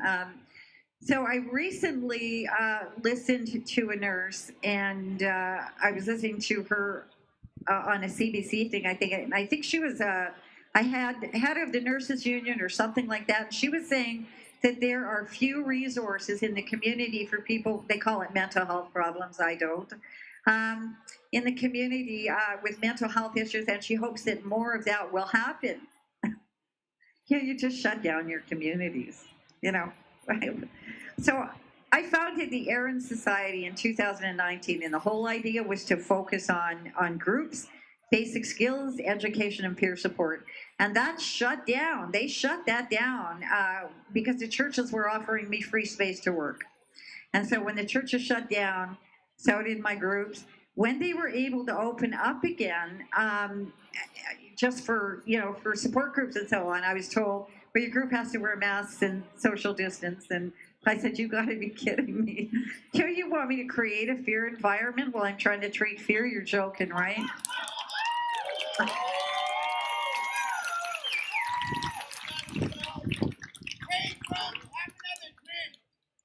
Absurd, isn't it? So I think when this whole thing started, I said, if you keep going, if you go down this path, this, and this is what's going to happen. And I wasn't the only one. And that was just blatantly ignored from many professionals who said what was going to happen. But in the meantime, I have written to the Premier, I have written to the superintendents of schools, because they need someone in there, to bring some programs for the kids to help them through this experience. And I've written to anyone else I can think of. So I don't believe in mistakes when it comes to people and human beings. I believe that everyone here is here at this point in history for a specific reason and to do exactly what you're doing. I truly do. And yeah, I think it's so important. And I'm going to first ask if anyone knows of anyone or can provide me with space to continue my work, and they are willing to do it under the conditions that, if you're brave enough to do it under the conditions that I need it, please let me know. I have cards over on that table, and you can locate me through those. So it would be very helpful if you do know anyone. And secondly, some of those cards, by the way, are Aaron Society cards, and I have videos on the Aaron Society, more videos and videos on YouTube that you can. I've been a little bit remiss lately in getting them out, but certainly there's a lot more information on what's going on in those videos. Now, many people are telling me that they are losing family over this whole issue. We're seeing a lot of division in families, and it's kind of a heartbreaking phenomena. I'm back on the Laura Lynn Thompson show on April 12th, and I'm going to be addressing that issue with you, with those that are telling me that. And also, I hopefully will be coming up with some further courses and information sessions. The last two I held were cram-packed full, and some groups over the internet, I hope. In the meantime, for you guys, form friendships and relationships with this group, with like-minded people. Yeah. Really important. So meet people for coffee and have them for dinner. Find a reason to laugh no matter what. Practice going for sensory walks and check in with yourself that you're living in this moment. Not a moment down the road and not a moment in the past, but in this moment. And make sure your interests are, you have other interests as well. Art, exercise, dance, body movement, and never give up, never lose hope. And I want to kind of leave you in terms of taking your power back with something that you can throw out in the atmosphere, I guess. So it's a message from a personal friend of mine, and it is intended, I think, in this day and age to counteract the death culture we've been handed. Finally, brothers and sisters, whatever is true, whatever is noble, whatever is right, whatever is pure, whatever is lovely, whatever is admirable, if anything is excellent or praiseworthy, think about such things. And may God richly bless you as you also enjoy the very important but simple things in life.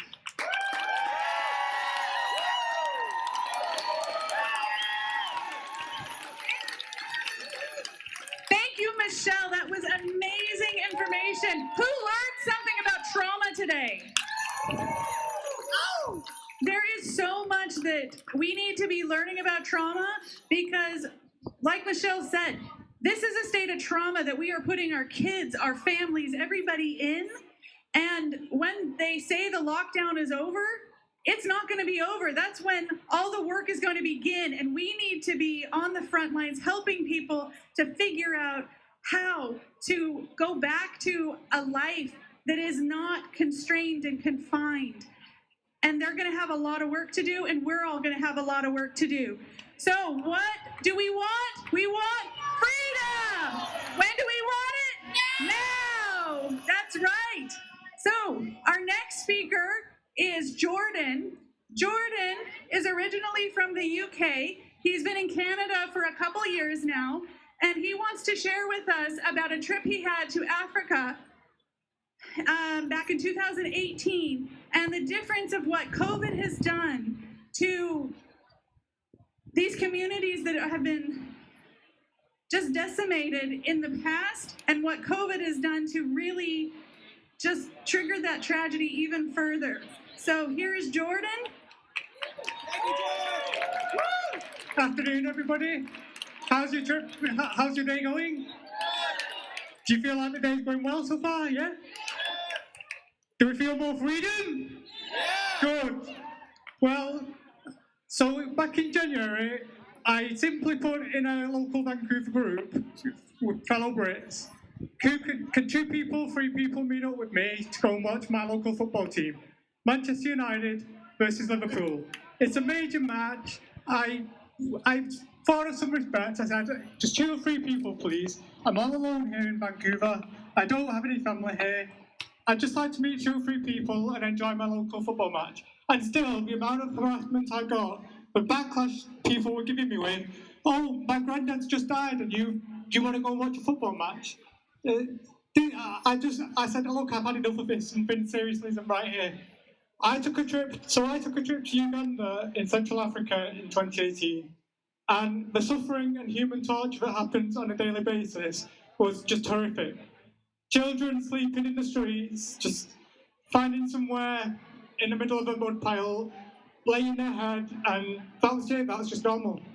In Russia, Argentina versus Germany was happening. Nobody cared. People were celebrating together, and the Ugandan people just moved on with positivity. That's just normal for them. They don't have any food, and 8-year-old children finish in school at midday, and then they go to work. At 12 p.m. I'm already finished. You know, we're going away and we're just going and having fun. Meanwhile, the children I was volunteering with are going there, lifting heavy objects, they're collecting water, they're they're clearing waste contamination. You know, really, and we complain about these little virus and flu-like symptoms. How is that right? How is that right? It seriously angers me. Dozens and dozens of children just sleeping rough in the streets, having not eaten for days, but that's just the norm. The World Cup is in full flow of business, and the local Ugandan people just treat this as a standard day of life, moving on with togetherness and positivity, the complete opposite of what we're doing.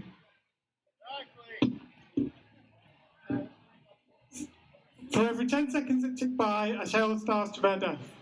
Take that in, people. Since I started talking, we've probably already seen about 7 or 8 deaths across the world, just because they were starving. There's a market across the road with food there. We've had to develop these vaccines to save people. Yet, with the food there in plenty of hand, they still don't get it. They're still going to sit there and starve to death and just wait for their death. Yet here in BC, Canada, with no more than 48 cases of a new virus with flu-like symptoms, we must close society down. People must stop breathing fresh air, and all biologically crucial human connection and contact is lost. People must stay at home. Do you know how offensive that is to some people in parts of the world? Even in Vancouver, you go to East Hastings, tell them to go and stay at home after their job. I think they'll be quite offended when you tell them that. So must I stay at home? Yes. In Uganda, they go to work and then they have no home. They don't get paid. They're young children going to collect some water, for God's sake. Must I be vaccinated? Well, I tell you, when I was in Uganda, there were people that were there getting vaccinated that have been waiting 15 years since the day we were born for viruses that kill 11 million people a year. Typhoid, hepatitis, all these things. This is what you call a serious disease, killing people in the tens of millions. Not just 2 million across 1 year, across the whole world. The lockdown process was simply far too immediate for me and demanding of all society. There was no sustainable and gradual testament which homed and isolated only the elderly first off, which in the Western world is what we should have a development for. I actually feel that we're in many ways disrespecting our seniors by simply closing businesses down and leading them to their closure forever, because they've worked for hundreds of years for us to sustain that. We've got to be positive. We've got to move on and look at it in a good way and say, you know, Grandad, I'm sorry you passed away, but I'll take hold of your business for you, and we'll take it even further. We'll give it new developments, and we'll move on together. All agree? So this is the main message I want to give here today, and perhaps an idea to get across to the World Freedom Alliance. If our governments and global corporations really cared about the elderly and vulnerable, we wouldn't see the scenes that are on these tastings. Sorry, I've already said that part, so where was I? Can you hold it? The World Health Organization would have acted such mandates a long, long time ago. They would have saw the crises happening in countries like Uganda and in many popular destinations, and they'd have made it mandatory back in the 80s when travelling skyfall through the roof across the world for any tourist to volunteer if they wish to take a vacation. You can be fun, you can be creative, play games, teach a sport you like at the hotel, take a young child out of the streets for a day at the beach, read a book to a group of children at a local school or library. And some of you might say, well, I've got 2 children, where do I leave them? Well, what you do is you employ more people in those countries. 20 years ago, the people you were volunteering to are now the people employed as security, as hotel cookers, as travel agent volunteer planners. And you've employed all these people. First off, they were on the streets, they had nothing. Now they're employed, never mind, have got food, got a house. And you might say, but it's my honeymoon. I don't really want to be volunteering. This is about me and her and absolutely nothing else, and that's what this trip's about. Well, okay, then you pay the 25% extra fee. You still pay this mandatory volunteer donation fee, but you pay 25% extra. You don't have to worry about it now. And finally, you might say, I'm going to Alaska, but people don't really need volunteering. Well, okay, then what we'll do is we'll let you choose where this money goes to. It could go to New Orleans, it could go to California, or it could go to somewhere like India or somewhere else across the world. But you must pay this volunteer donation. And we're going to take people off the streets into a home. We're going to feed them all. We're going to save millions of lives here within a year. Not just save a virus out of all the viruses we have, but you must volunteer a minimum of 8 hours every week travelled for a travel agent. And if that's dictating people's travels and causing discrimination, then just what are we living in today? Where all travel has been banned, millions of children could be well fed and off the streets in a matter of a year. Homelessness in cities like New York and London would soon cease to exist. You see how popular these places are with tourists, or at least before this pandemic? Yet people on the streets in New York, that's just their life.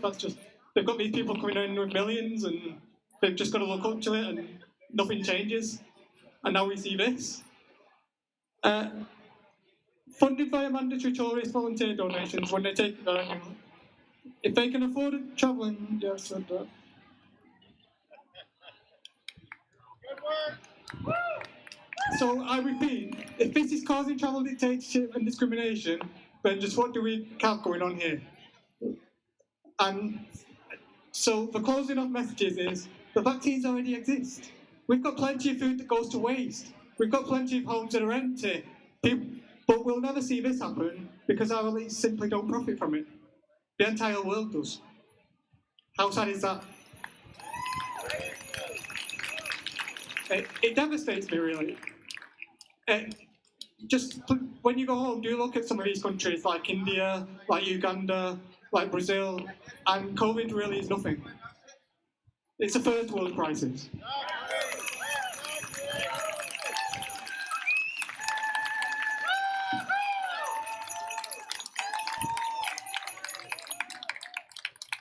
Thank you so much, Jordan, for sharing your heart and exactly what's going on worldwide. And that's what today is all about. This is a worldwide freedom rally.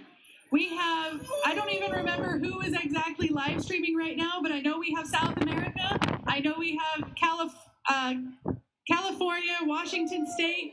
So we have lots of people that are in our time zone right now that are rallying together with us in spirit and in heart, joining us hand to hand across this globe. So thank you for being a part of this day of historic.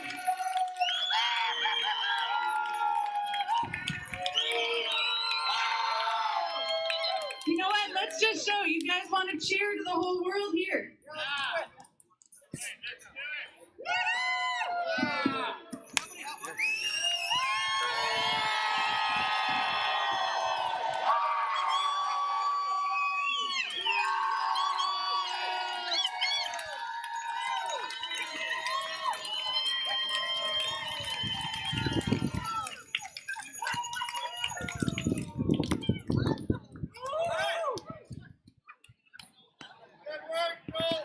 Thank you, Bob. Okay.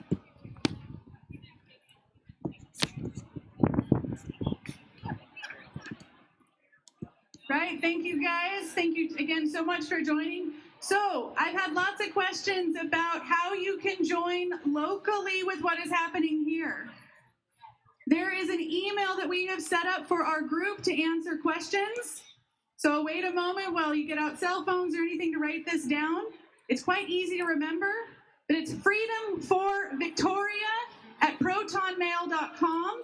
So that's freedom, the number 4, Victoria@protonmail.com. And myself and a group of people will be able to answer your questions. We also have a rally tomorrow. Many of you may know that there was a judge ruling this past week where the churches are still not allowed to be in session. So yes, the churches aren't allowed to be in session, but we are allowed to protest. So thankfully, the judges have upheld the Charter of Rights and Freedoms for us to be able to peacefully protest exactly what we're doing today. So thank you for being a part of history. So I would encourage all of you to come out 10 a.m. tomorrow at St. Andrew's Cathedral in order to express that church is essential. It doesn't matter what denomination or what church you're involved in. We have all different churches and people coming out. So we just encourage you to come out. That's 10 a.m. tomorrow morning with the Church is Essential. You'll see the banner. There's a banner over there that says Church is Essential. That will be right there on the front steps of St. Andrew's Cathedral. What's the intersection? The intersection is at View and Blanchard. So it's just about 3 blocks away from here. Awesome. So we also, again, have the rallies on Wednesday and on Saturday from 12 to 2, where we have an information table set up, and we are there to peacefully protest. We have heard that in the past, the protesters out front of the Blanchard BC Health Ministry building were not peaceful and have actually caused injury to the people working there. That is not okay, and that is not what we are about. If you want to be violent or whatever, do not come out. We want to be peacefully protesting and knowing that that we support our government. They are making very, very tough decisions, but we don't agree with the way they are executing their power.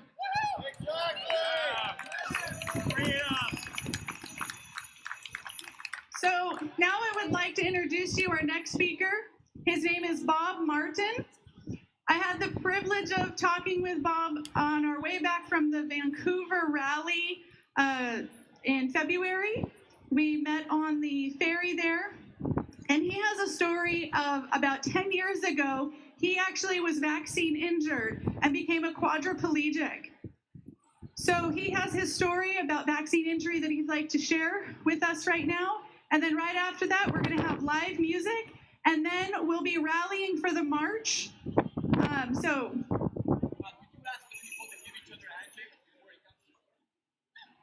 We have a request for everybody, if you're willing and everyone able to give each other handshakes or hugs? Oh no. Thank you.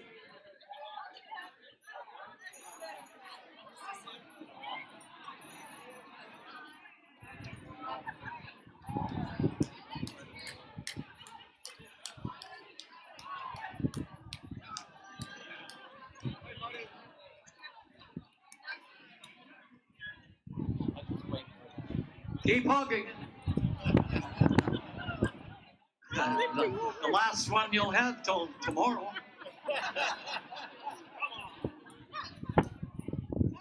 Okay, my name's Bob Martin. Can you hear me? Everyone can hear me? I can't. Okay, yeah.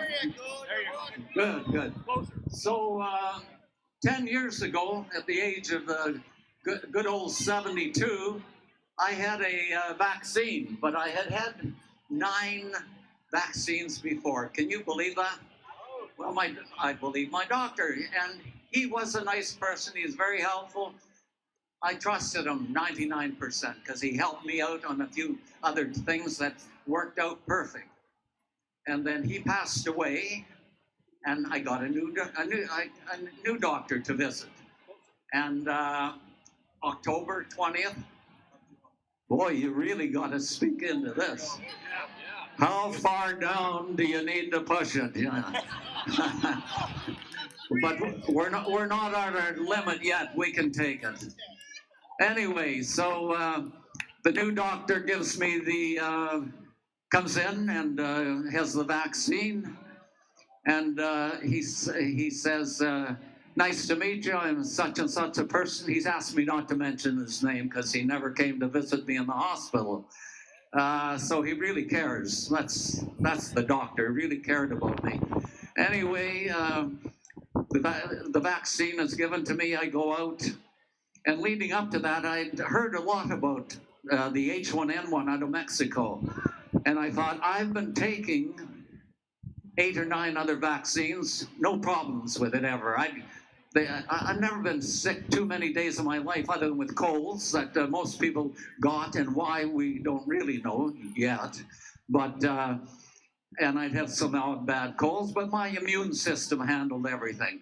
In my lifetime, and I'll get back to the story, I had 2 vaccines as a child, and one was the polio, and I believe it was on a sugar cube or something at that time. I'm not sure. And the other, I think, was smallpox. Other than that, I'd never had any vaccines to speak of, unless I would have to go travel, and my wife might talk me into getting a yellow fever vaccine. But it never bothered me. I could go out and play golf instantly after it. I never had a swollen arm. I never had a problem. But on an H1N1, I didn't want to get it, and I went and got it. And my daughter said, "What a fool, Dad. Why did you do it?" I ended up. So I'll take a little bit away from the long bit of the story, but my wife and I went for a walk down Dallas Road. We're walking for maybe 5 minutes, and my back and lower limbs started to bother me, and my left foot started to slap. And I said, "God, Ann, I think I've had maybe something come off my shoe. Maybe it's loose. So she looked at it. "No, it's okay." I thought, maybe I'm having a stroke. Maybe I've had a stroke. Let's go back to the car. So we go back to the car, Ann gets in, and I say, "Well, I love to exercise. I was a personal trainer for 30 years until I got fired a couple of months ago because I was overzealous and not doing as instructed with people that I've been with." And they had 2 people complain, and they took their word that I wasn't doing everything I should, and they wouldn't tell me who they were. And through the meeting, I'm diverting a little bit because I want to give you all the little things that can happen to you when you believe in something. You're not supposed to believe in anything. And anyway, they fired me, and they didn't realize they probably did me a service because I'm 83. Now I've got all this stuff to do. I got lots more to do. I don't have time. So I had a great time with them anyway, debating for a couple different visits with the human resources. And at the very end of them, I said to one, the big chief, the boss. You all have bosses, you know that. Mine's my wife now, but yeah, I have no choice. It's either there or the highway. What the hell are you going to do? 55 or so years of marriage, and I haven't changed a bit. Poor dear soul. Anyway, I said at the end of it, looking them directly in the eye, taking my sunglasses off like this, because I've been told by my daughter, I don't talk to people with sunglasses on. So, and it's so true. You want to see a person's eyes because they tell you everything. Look in their eye, they'll tell you everything if you say something that is the truth and they don't believe it. Yeah, look in their eye.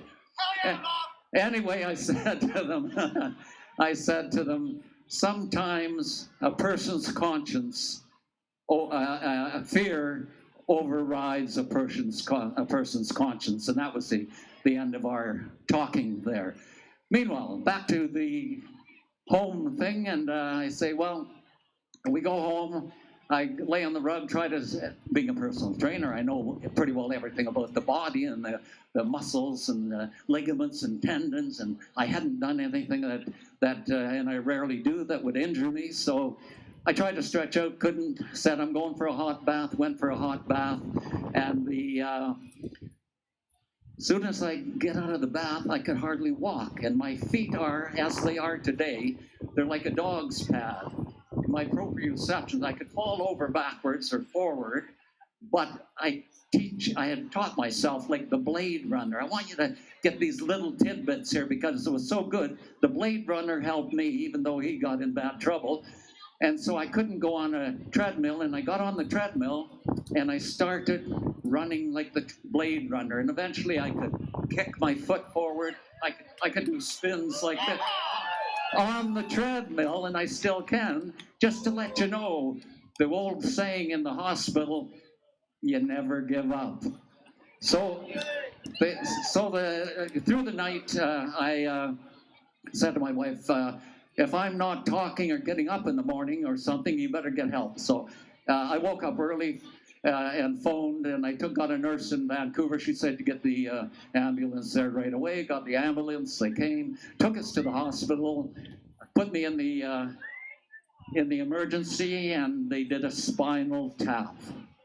And to top it off, they had a young doctor that's practicing. Isn't that nice? A spinal tap. Anyway, don't get it unless it's life or death. Yeah. So they take the spinal tap, go to the computer, come back, and they see that I've got a protein. This is how pretty well everything supposedly works in our wee bodies here. And they come up with this protein, and they say, come back to my dear wife and say, has anyone had ALS in your family? And I overhear this, and in my little mind I'm saying, ALS, pull the plug. Not going to go through this. What, are you going for a walk? Yeah, I want you to go for a walk. Okay. In the middle. I wanted to talk to everybody, but I can't. Anyway, and then my wife says, no, and they come back, they go back to the computer, they say, did he have a flu shot? Number 2, get this, did he have a flu shot? And my wife says, yes. They say, he has Guillain-Barré syndrome. That was the next son. It's the same family as ALS. Guillain-Barré, Guillaim. You can look it up, Guillain-Barré. So it's been around for 100-odd years or more. And the idea that where my knowledge at first, or was recognized as Guillain-Barré, are the guys that, the doctors that named it. One's name was Guillain. I don't know if he wore a beret, but anyway, that was given to the French military. And a number of the French military got Guillain-Barré. Will we ever know the real truth? Got Guillain-Barré. And that's what I had. So onward and upward, over 8 months, I end up in a in the neuro ward for the first week or so, and then eventually they have a blue light. They think I'm dying and I'm not breathing, and they resuscitate me and take me down to the ICU, and they leave me there with things sticking down my throat and up my nose to keep me living. Then within a short while, another 3-4 days, they diagnose everything, and it's creeping up. The Guillain-Barré is a peripheral nerve problem, so it can either start at the top of your head, the bottom of your feet, and work its way up. So the head one gets you quicker, the other one you suffer longer waiting for it. So take your pick. Anyway, they have to trach me, so they put a tracheotomy in. If you don't know what that is, they cut a hole in your throat and stick a pipe in there down into your trachea, and everything pumps for you because you no longer can move, speak, or in some cases even use your eyes to communicate. But fortunately, I was very lucky. So that's how I communicated with my wife and daughter over that 3.5 months there in the ICU, seemingly one of the worst they had had for some time. And then from there, I took a little physio there where they would put me in a wheelchair once they pulled the trach out, and I went and I could move my feet. They tie my feet in, and I could move my feet, and that was wonderful, but nothing else moved. So they worked on me. I ended up in a rehab ward for the next 6 months, roughly, or 5.5. And I was in a wheelchair there, and how much longer? 3 minutes? 2 minutes? 1 minute? Anyway, so during that process, we had it's quite a thing. You have great respect, or greater respect, for people that live in a wheelchair or are injured in a wheelchair. Anybody that should stop them from speaking, moving, and as they call it, walking when they're going out in their wheelchair, should be done in. You know, there's ways to do it, but I can't tell you how to do it. Figure it out yourself. Anyway, I'm here. I'm happy. I have deficits, but I'm fighting like Rocco Galati is, and yeah. But like Rocco says, don't just rely on him. Get your little ass up, and I'm talking to the converted, but get Canadians off their Chesterfields, out of their beds. Get them going. Don't fear of losing a friend because they weren't a friend to begin with. Okay? That's it. Good.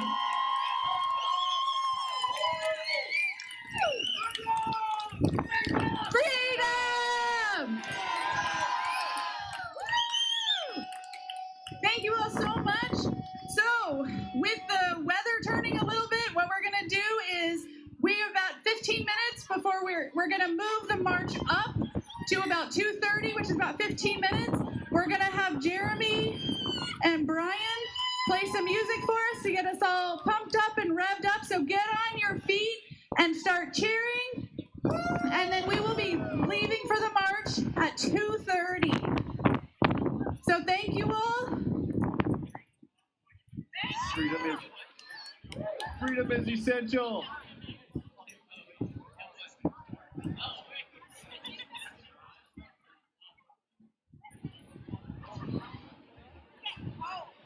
Hey, everybody.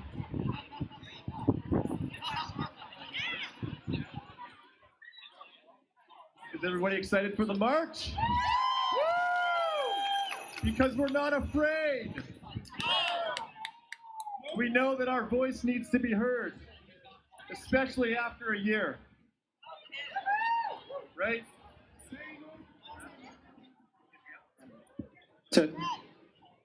So,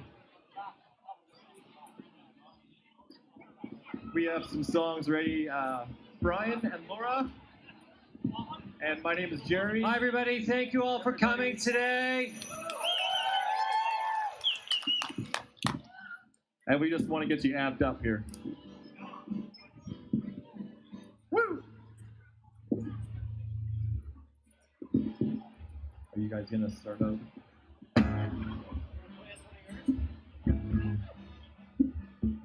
not plugged in yet.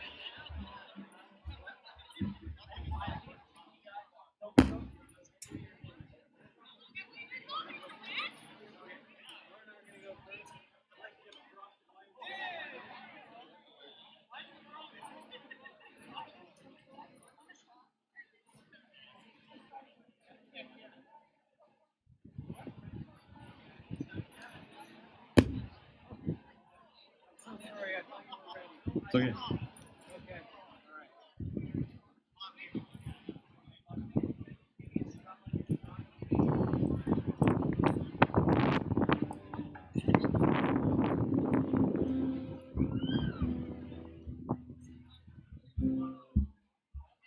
Okay, I'm just gonna start us off here. Do it.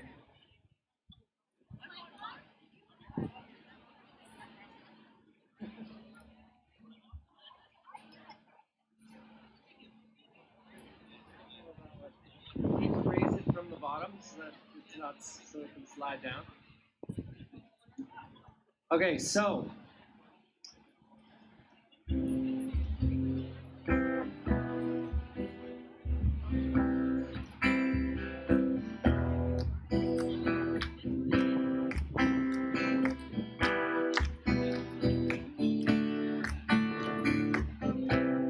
must take full ownership. There is never done being young. It's only an illusion. We must own our actions, knowing that our children's great-grandchildren will be living here in whatever kind of place we create, together with each other, today and tomorrow. This very moment, tonight with us here now gathered for dancing and merriment, and the all-important raising of love and togetherness with the yin and the yang, the mother and the fathers, gifting to the world all the brothers and sisters.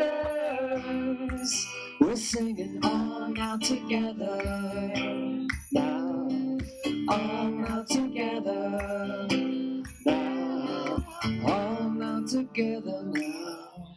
Awaken to who we've always been, who we'll always be, who we always are.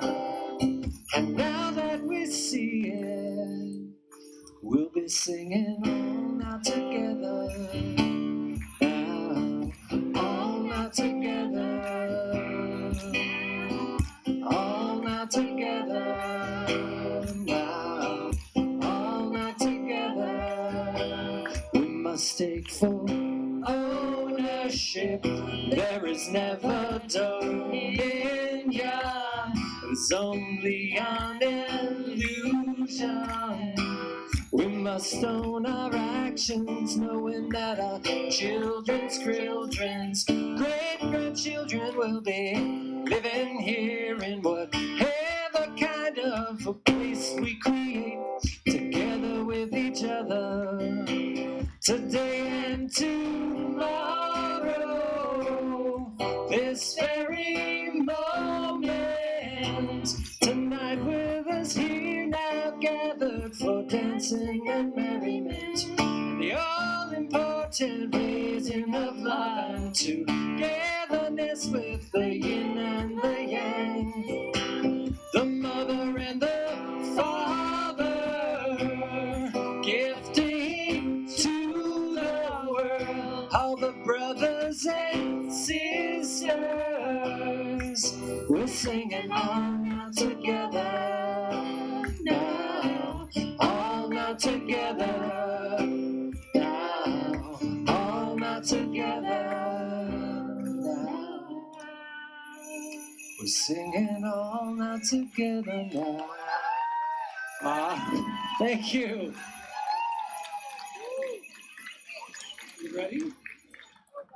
You're gonna go?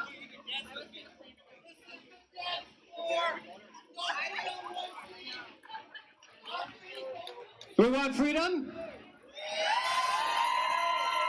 When do we want it? Have we already got it? Yeah, we already got it. Okay, this is my lovely partner, Laura. She's gonna play us a song. Yeah, Laura! I'm gonna sing along. I'm gonna take the volume off on this one. Did you have another song? I'm gonna get a drum, I think.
So this is a song for all the people that are feeling alone, and it's about coming together in the one heart. It's also about the new family that we've all created since last March. All the new people you've met, coming together, coming together.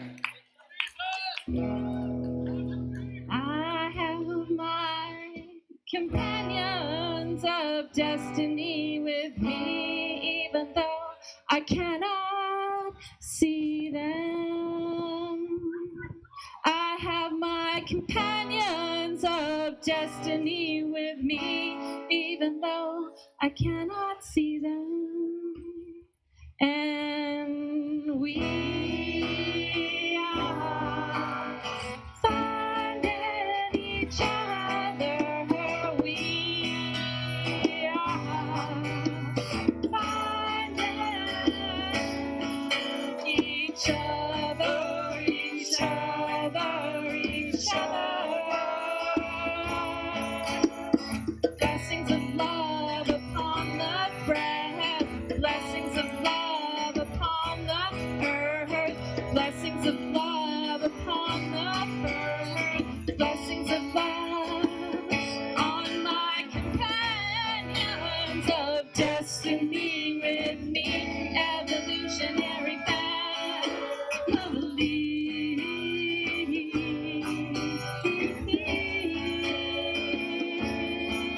And we are finding each other. We are finding each other, each other, each other.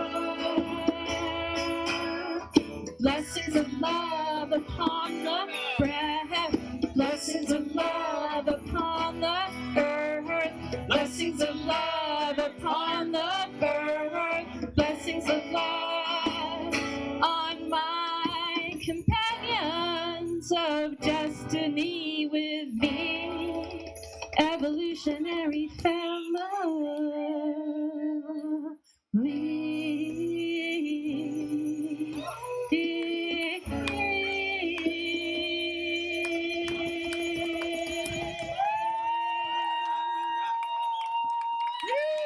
Awesome. Thank you. Don't unplug it yet. Okay. All right. Good.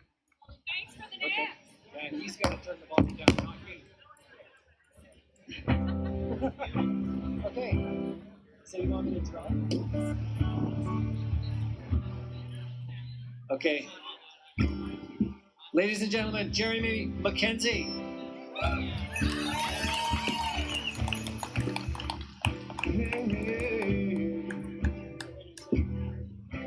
Hey guys.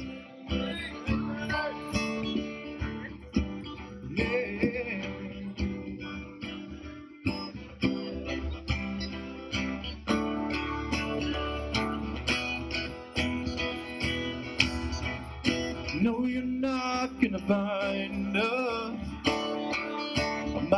generation. I got my eyes wide open over this nation.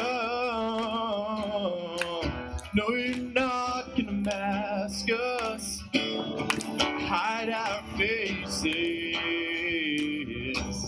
We are a beautiful, glorious creation.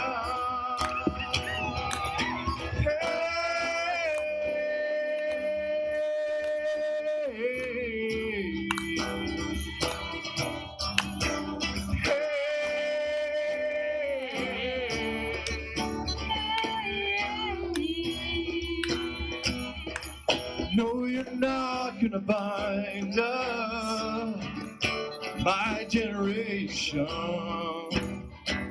I got my eyes wide open over this nation.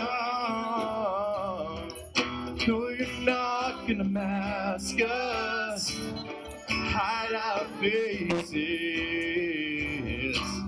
We are a beautiful, glorious creation. I'm a free man.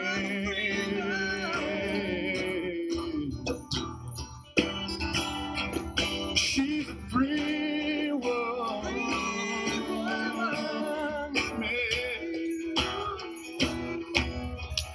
Yeah, free.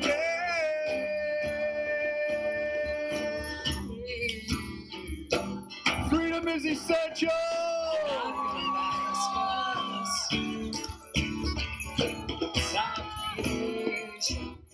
Which is the next song?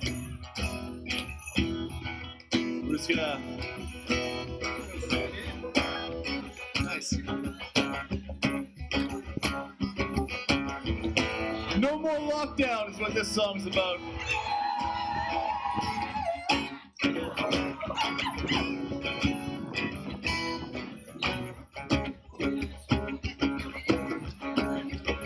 No more lockdowns, no more fear, no more lockdowns. Freedom is essential. Nice. Love that. Freedom is essential. Freedom is essential. Sing it with us. Freedom is essential. Freedom is essential. Again, let's keep it going. Bring it up. Freedom is essential. Whose freedom? Your freedom, my freedom. Freedom is essential. Freedom is essential. Freedom is essential.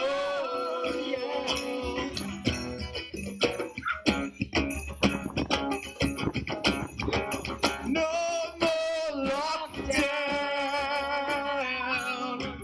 No more fear. No more lockdown.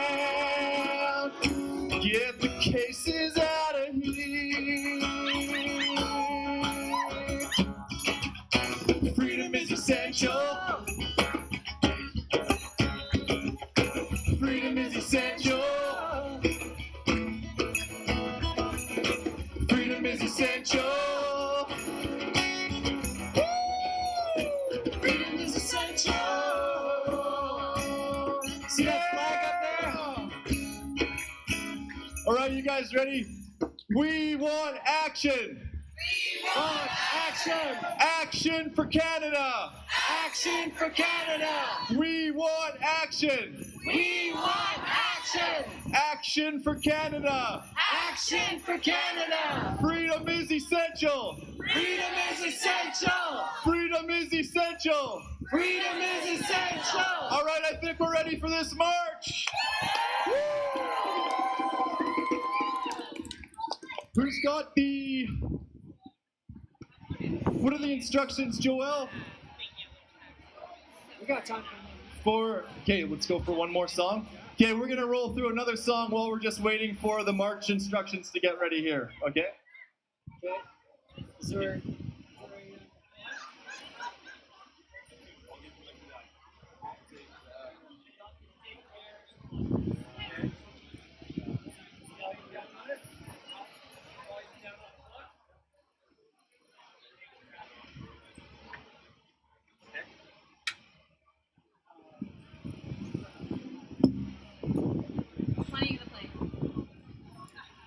This next song is called Giant Awaken. That giant is you, and you, and you, and you, and you.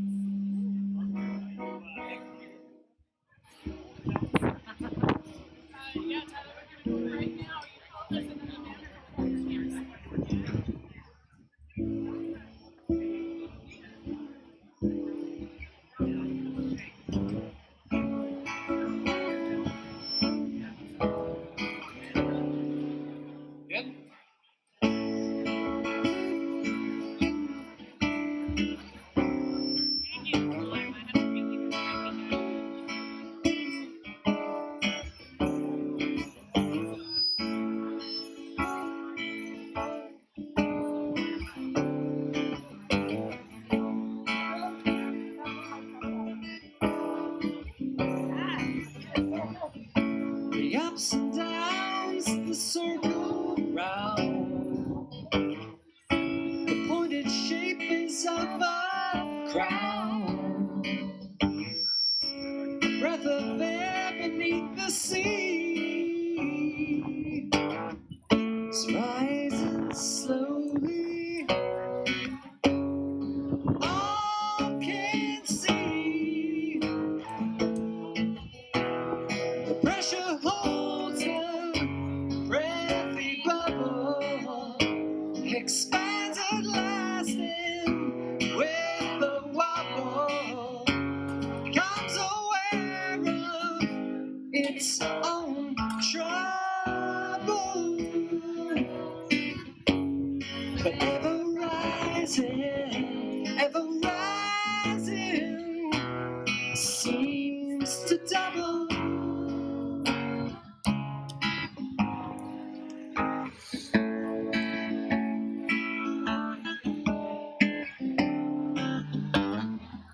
The never stopping long ways. And on the surface it shall break, measured by the time it's taken.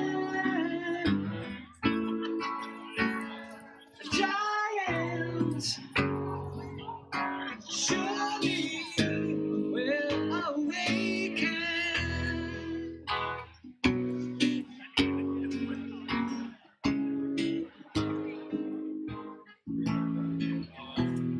If a giant can awaken, surely we can. Come on!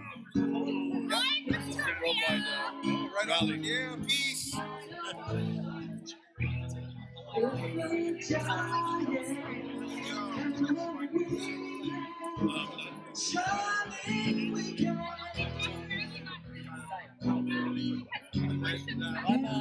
It's been a pleasure to the world. This is Victoria, British Columbia, and we're small but powerful. Yeah. Hello, everybody. Where are we calling to? This is the world. This is the world. Hello, people. I am free Canadian. Yeah, hugs over masks. Hugs over masks. Woo, love over fear.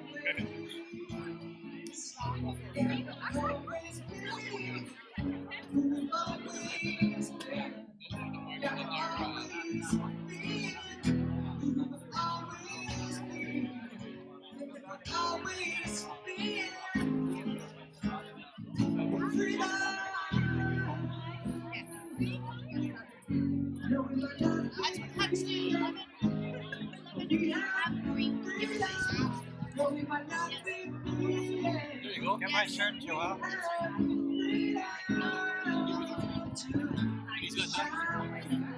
Oh. You want this one too? Thanks for putting this on. Oh, thanks for taking my request.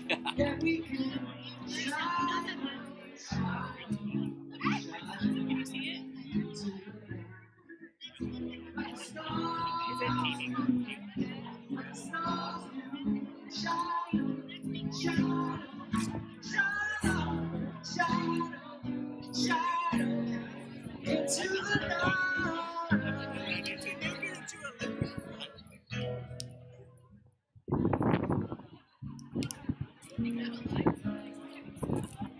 Okay, that's it for me. Thank you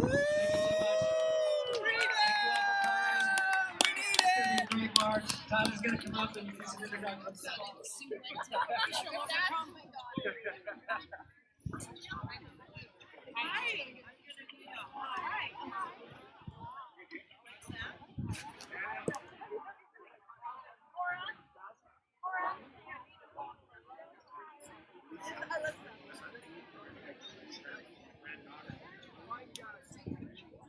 All right. We gotta demonstrate what we're about. We gotta hug one another.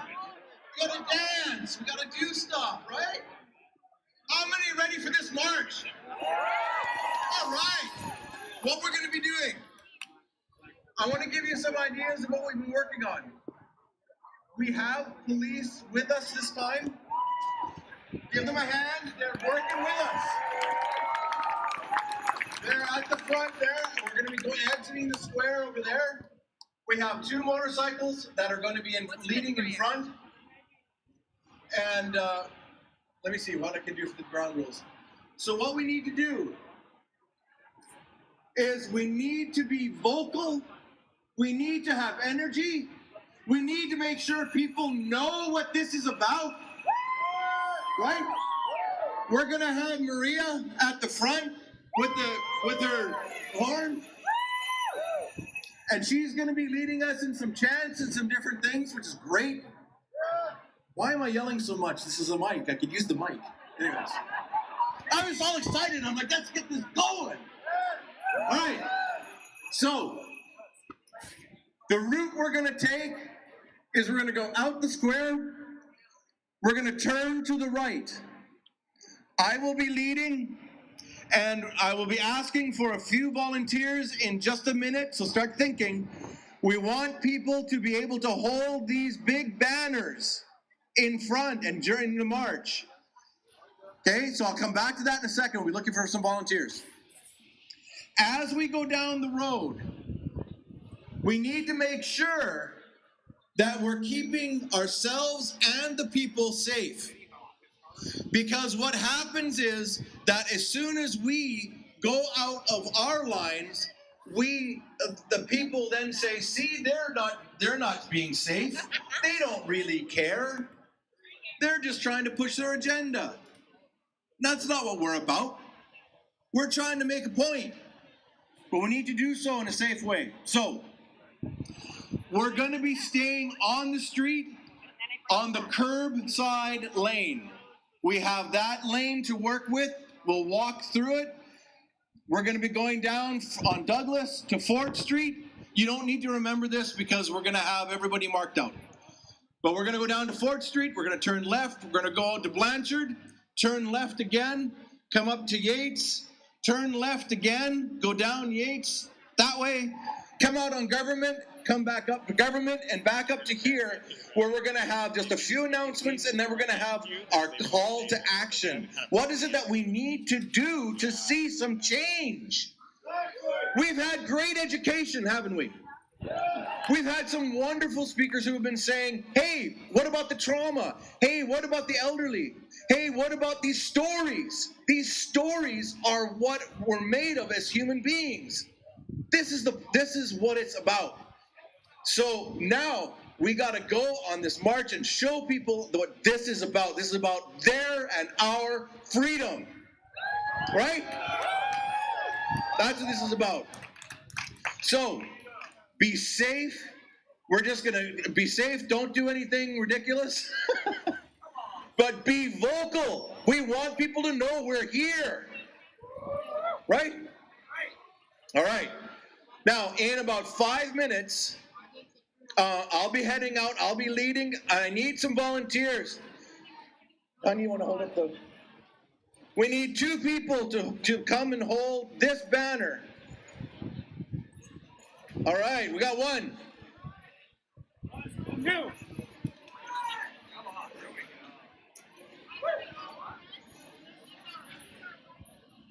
So this is letting people know we have the right to do this. This is our voice, people. This is our voice. This is why we can do this. So this banner is going to be out front. Okay? Okay, awesome. Next, we need another 2 people. There's 1 here. And, sure. And that one is going to be kind of in the middle, so people don't forget that this is our voice. Right. Okay. Dad?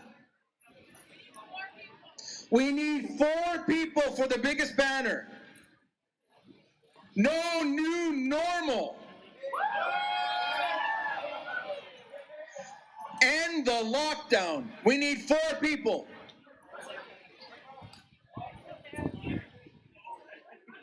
You want that one as well? Okay. Okay. Yeah, we're gonna get this one too.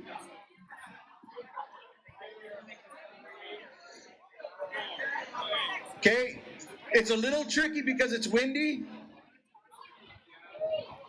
Let's get this party started. You're getting there.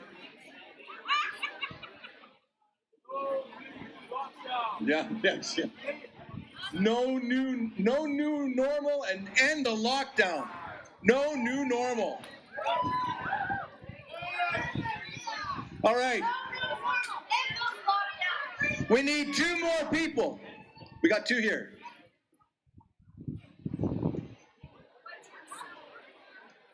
Great. All right.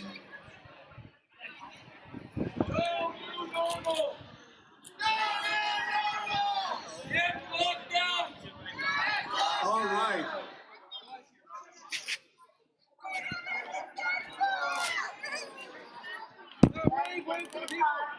Let's get this party started. I'm going to go out there with Maria, and then the banners come, and off we go. We ready? Let's go.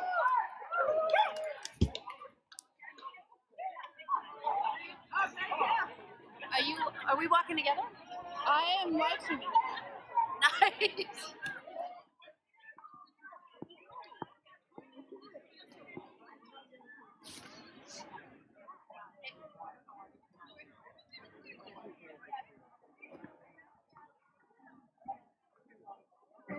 Want to show your signs? I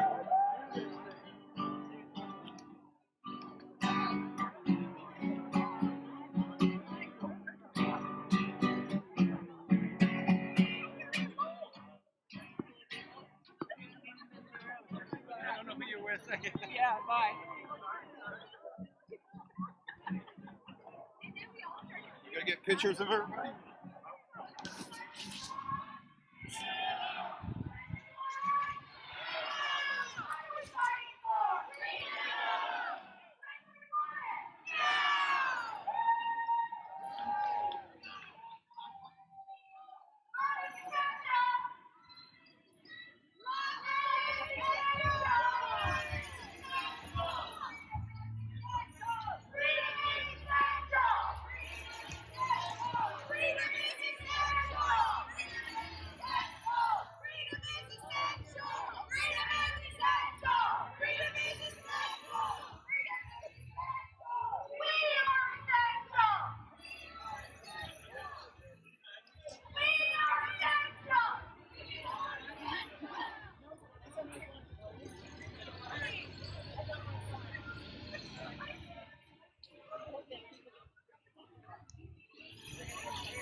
Stacey got Chinese food. Freedom is essential! Freedom is essential! Freedom is essential! Freedom is essential!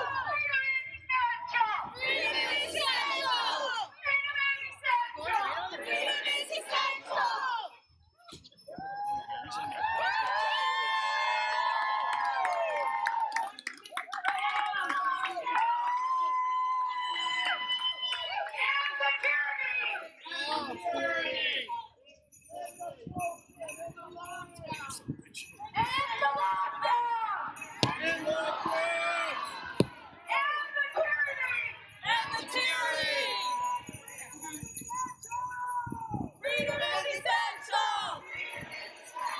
Freedom is essential!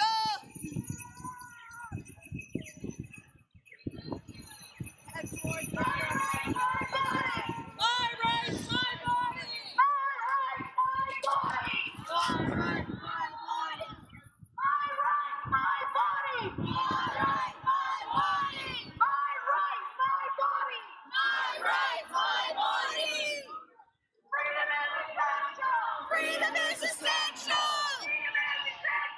Freedom is essential!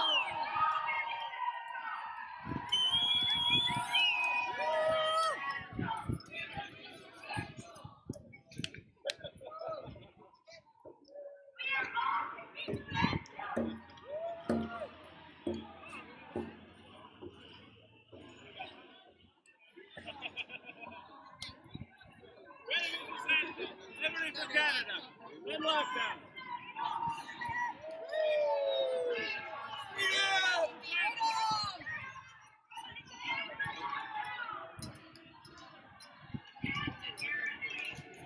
This is a government!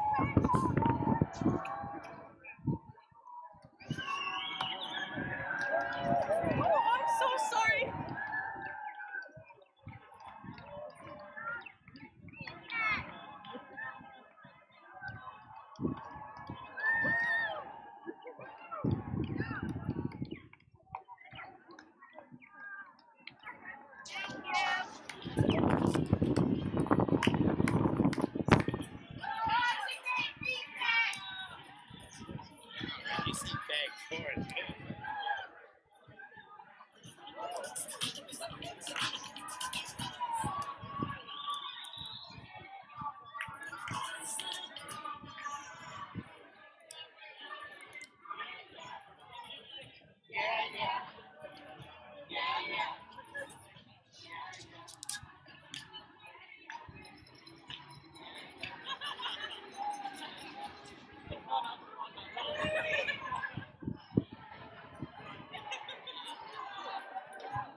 Tickle.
Breathing is essential.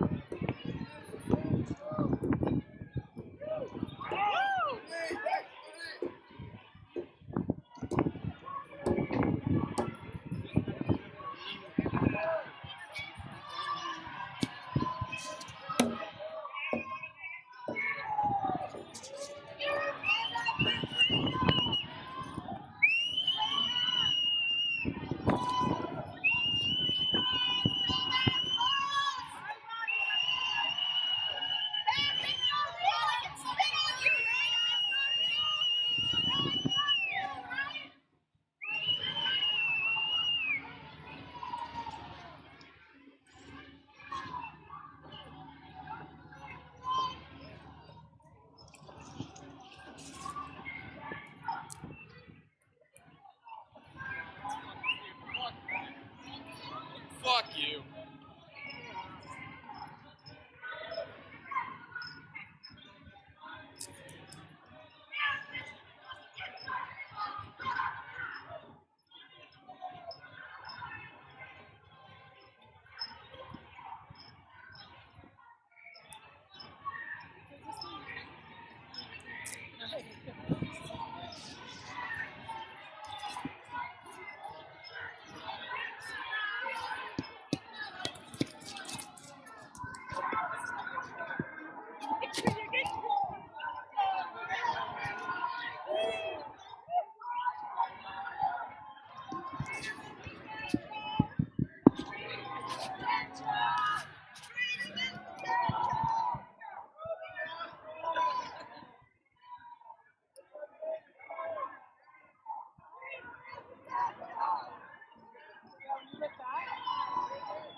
The government's lying to you. It's a hoax. Drop that mask. Burn your mask. Burn the mask.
Hey guys! Woo!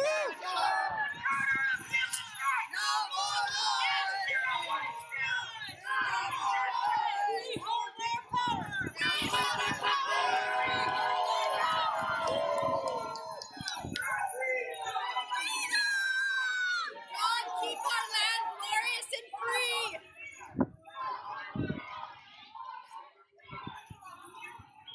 Freedom is essential! Freedom is essential! Fear is the virus! Fear is the virus! We are all essential! We are all essential!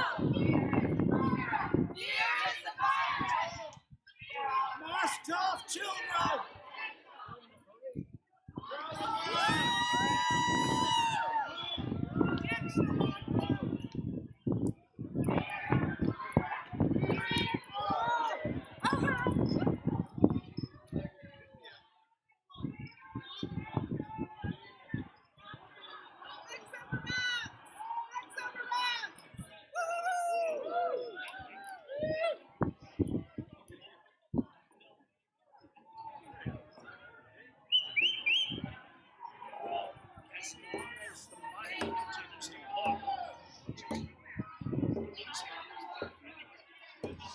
standing for truth and righteousness.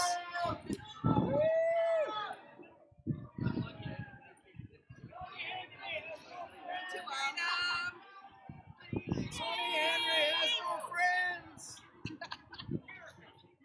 Take the muzzle off. Go back to normal.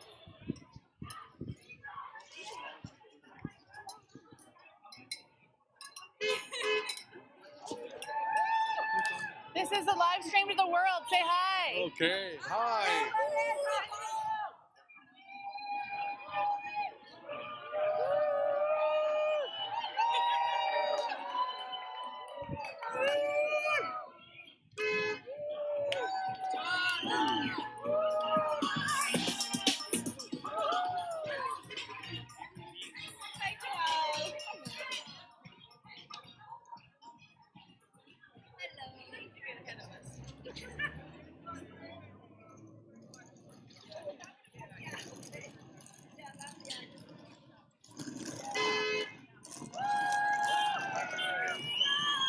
Ron, hold up your sign. We're up here. Nice. I got pictures. Show me your sign. Freedom.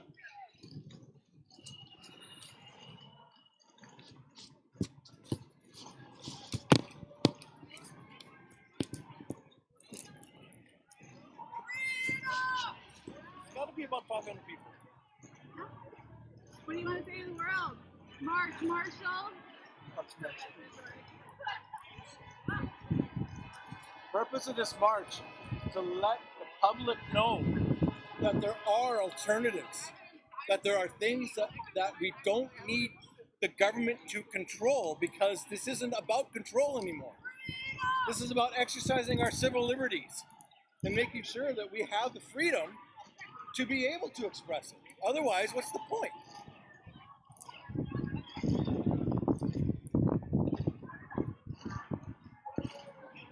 It was fine. It was fine when we didn't know what was happening. We had 2 weeks to 4 weeks where we didn't know what this was, and we trust the authorities for that. Now, it's a year later, we have numbers, we know the data, we know what's happening, and the response needs to change. That's what this is about.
Throw it as a hug.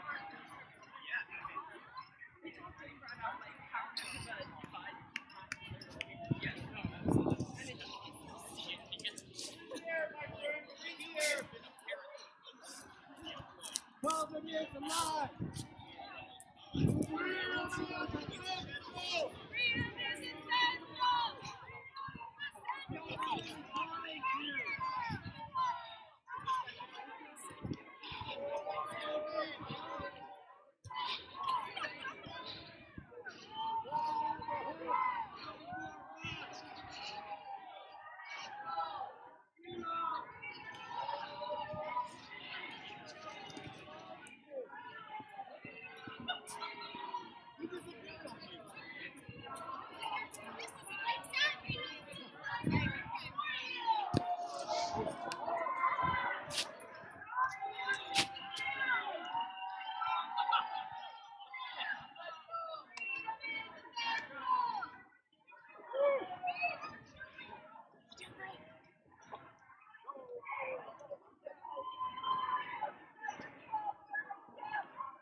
I'm going to go ahead so we can gather the people in. Thank you. Your immune system is on the inside of your body, not in your mouth.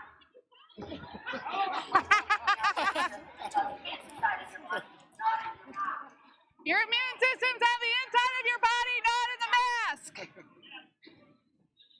Your immune system is on the inside of your body, not in your mouth. Your mouth, bacteria. Four different countries. Sorry.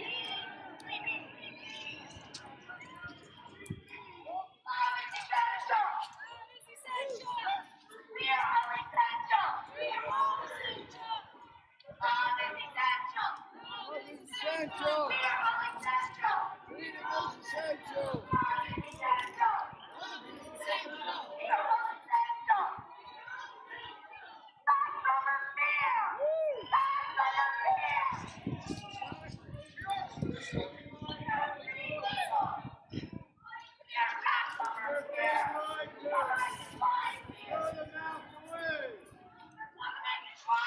Government lies here.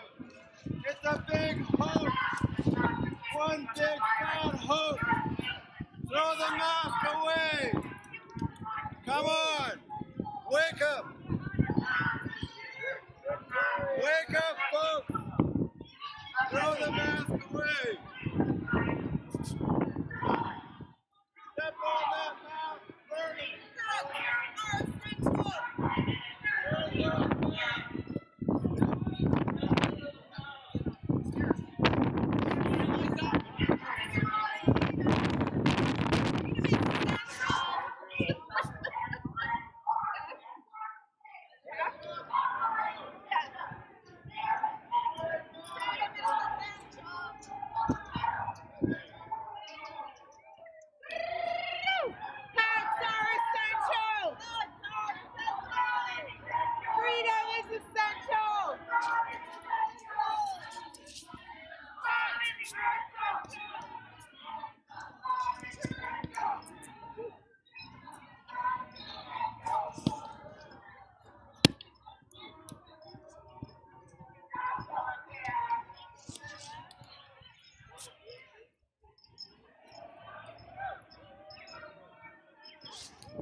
I'm from Victoria. Woo! Patriots.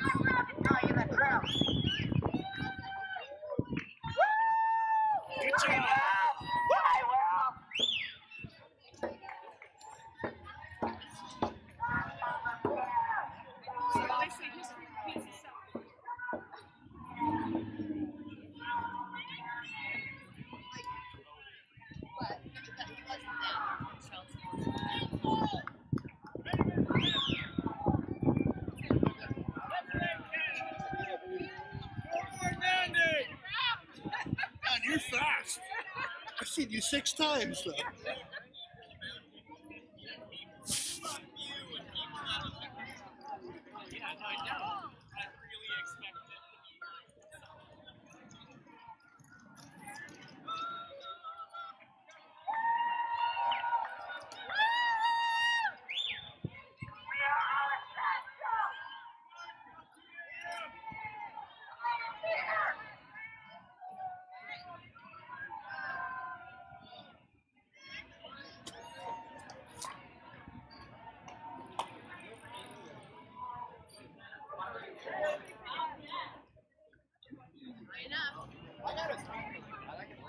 Yeah, we should do that.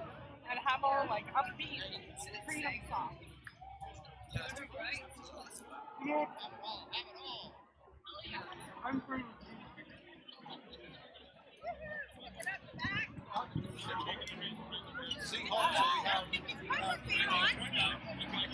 Has Patrick been on?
Here we go. All right, let's gather. Let's gather. Come on over. We got to figure out what we can do about all this.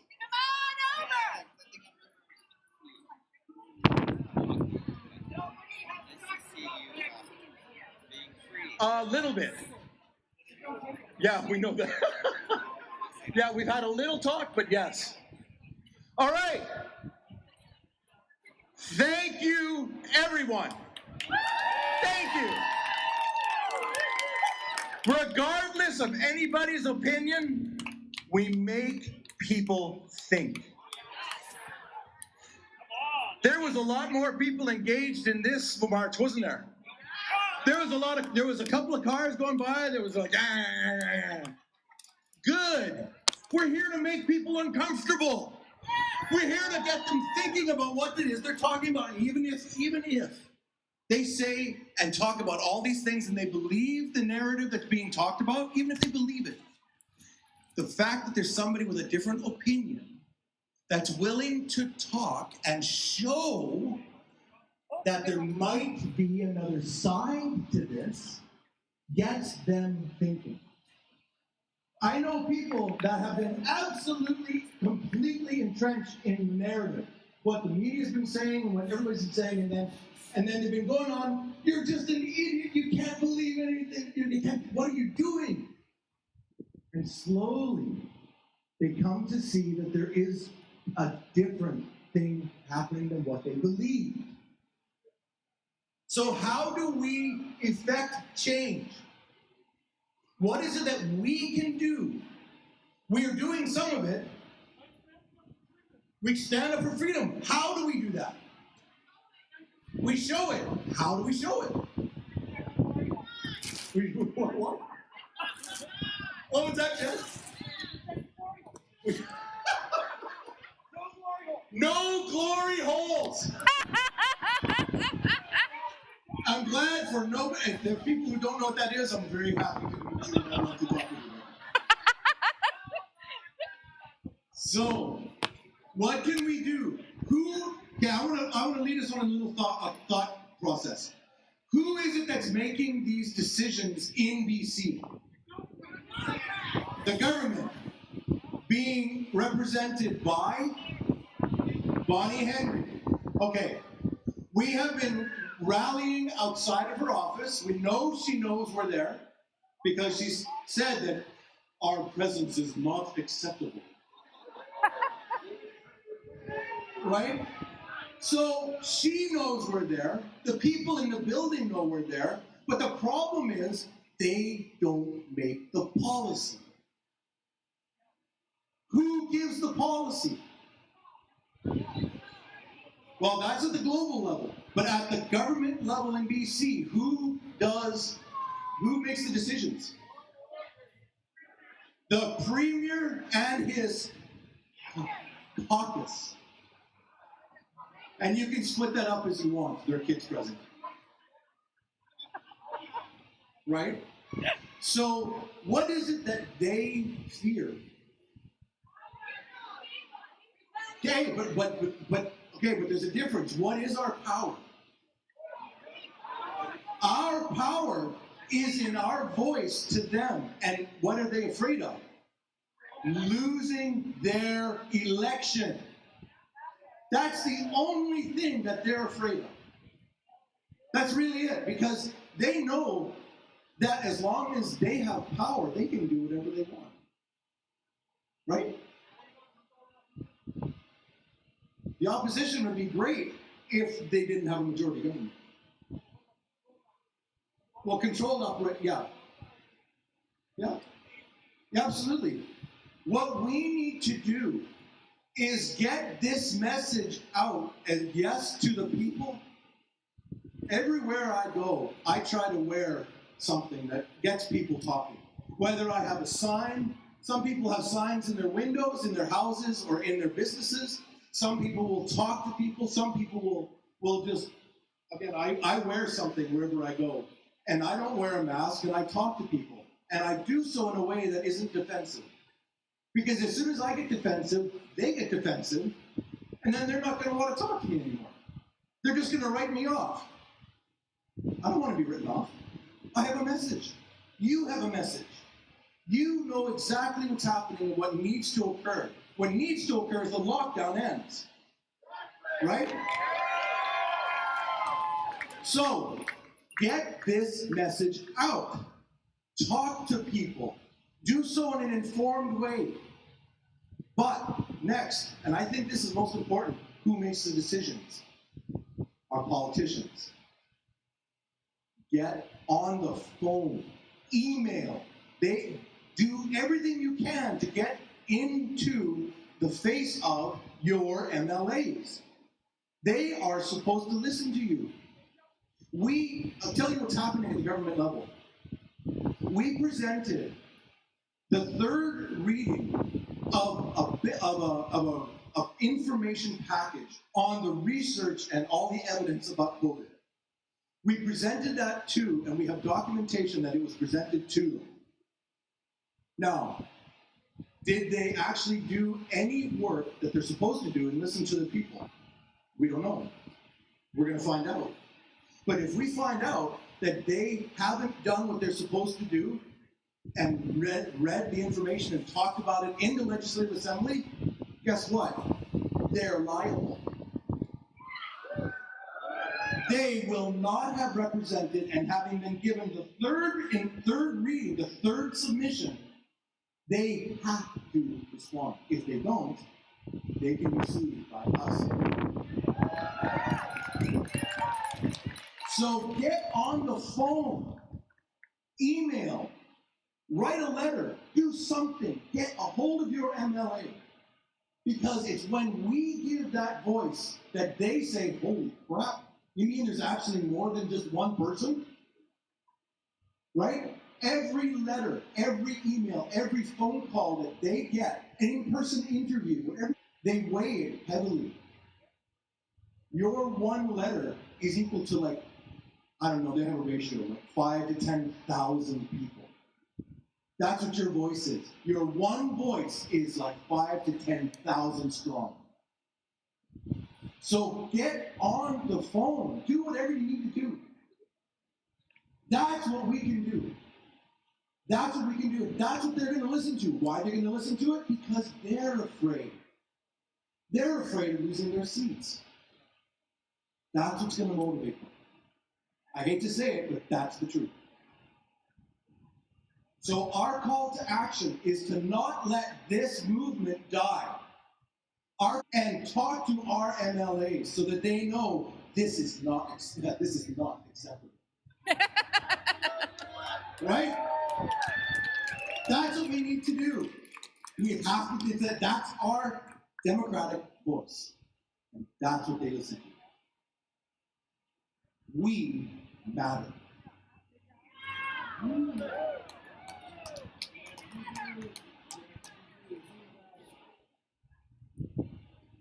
We matter. Every one of us matters. And if any of us don't think that we have a voice, why are we here? Why are we here? It is about our freedom and our rights. Amen. On that note, is there anything else you need to say here? Okay, we have just a few more actions and people that are going to talk about what you can do. And then we will be closed. And thank you all so much for coming. Give yourselves a big hand. Really appreciate all of you.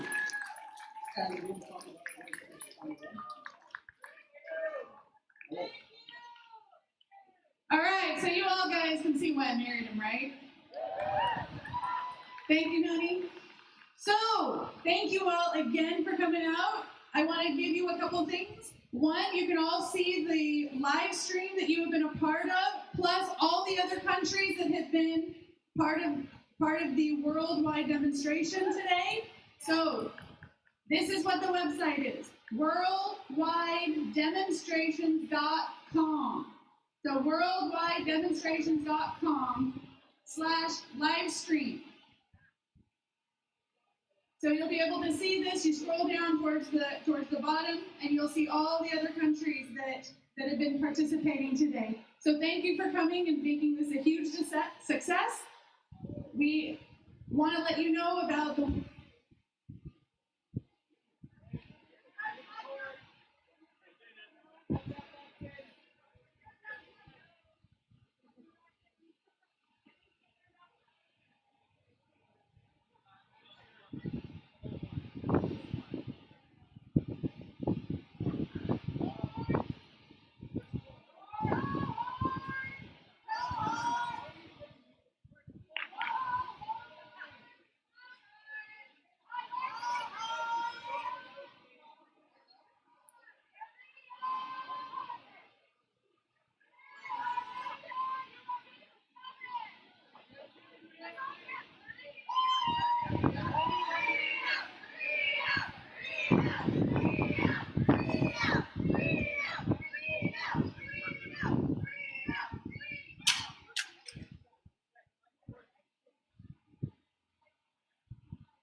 Hey, there we go.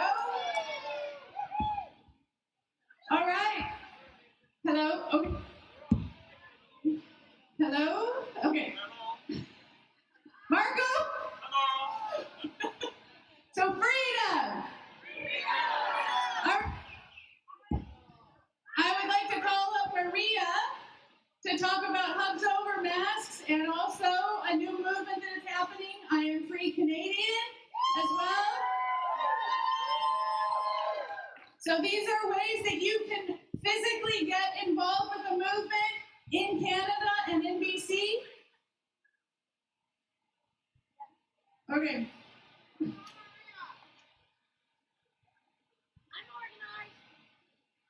That's okay.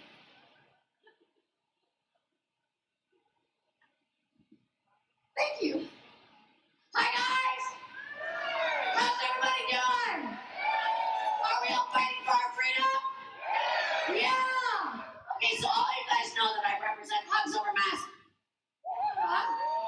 Alright? Right now, Vlad is in Saskatoon, and we have Beatrice Weir in Okanagan, and there's a whole team of us that are attempting to make this movement as big as possible. We actually do not care who joins the movement. We are all one, and we are all here fighting for our freedoms to take our country back. Is yes or yes? Yeah. Yeah. Thank you very much, you guys. Okay, so I was going to tell you a little bit. Excuse me, I lost my voice in the morning.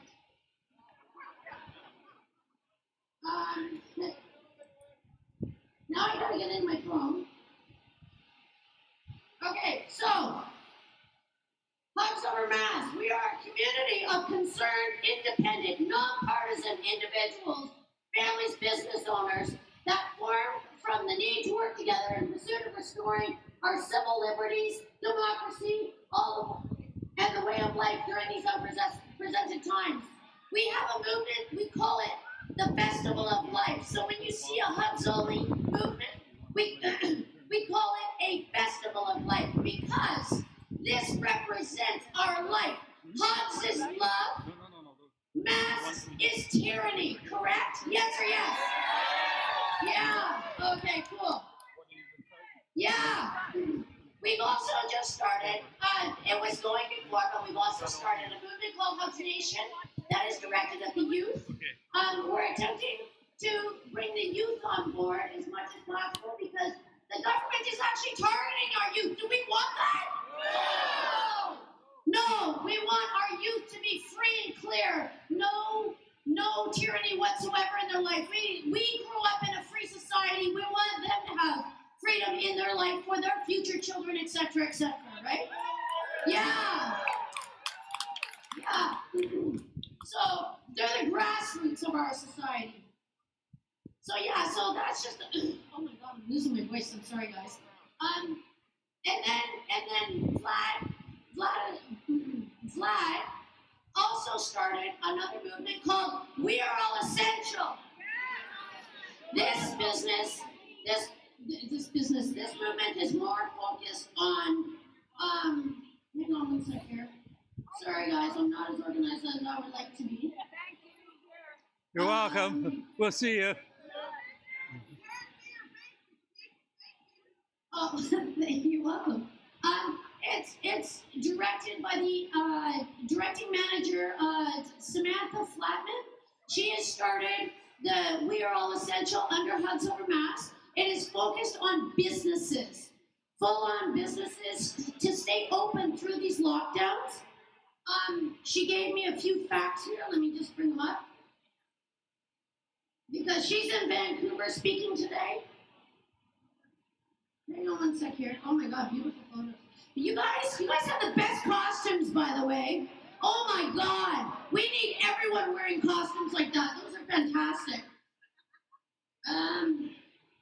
Okay, so recently they actually put it in the newspaper.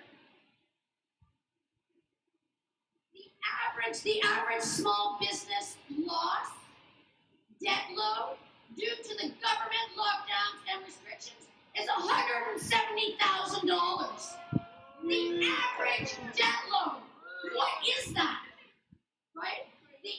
The average fine for reopening a business. This is mostly in Ontario, but we're starting to see that here in BC. And Manitoba is actually locked down quite terribly. Same with Newfoundland and Labrador. The average is $815 per business. The cost to learn how to fight these fines and to reopen your business is $0. So that is the mandate now.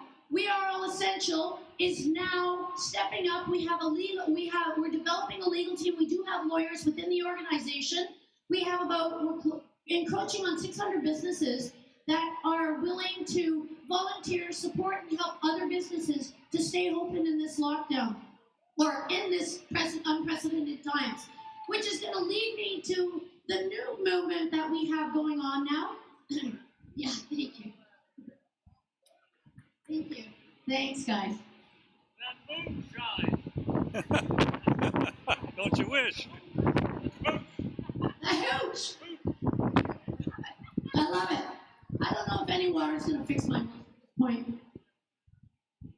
the newest movement we have going on, which is the new shirt that I'm wearing is called I Am Free Canada. And what this represents is people, every one of you, we want you guys to get educated on the M012 order. How many of you guys know what that is? Raise a hand. Do you know what the M012 order is? Okay, I'm gonna show you.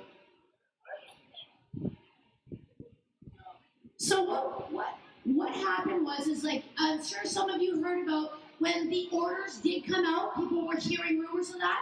So the province of British Columbia, it's the order of the Minister of Public Safety and Solicitor General, Emergency Program Act, Ministerial Order M012. Mike Farnsworth signed this. On the first page, it shows you that you are exempt, okay? So it says, and whereas it is not possible for some persons to wear face coverings, and I have taken that into consideration in this order, then if you go to page 4, there is a list of exemptions. I'm sorry I don't have it in pink. I wish I did. But it says the exemptions from use of face coverings. Section 3 does not apply as follows. To a person who is less than 12 years of age. So children should not be wearing a face covering at all. Period. To persons who are unable to wear a face covering because of a psychological, behavioral, or health condition, or a physical, cognitive, or mental impairment. C, to a person who is unable to put or remove face covering on without the assistance of another person. If a face covering is removed temporarily for the purpose of identifying a person wearing it while inside a courtroom, which is ridiculous because I've seen lots of videos of people not being allowed in courtrooms because they're not wearing face coverings. What is that? Okay. While consuming food or beverage at a location designated for those purposes by operator of indoor public space, while participating in a sport or fitness activity at a sports facility or fitness facility. How many of you guys have been kicked out of a fitness center because you weren't wearing a face covering? Yeah, see, that's not okay. That is in the M012 order. These people need to be educated.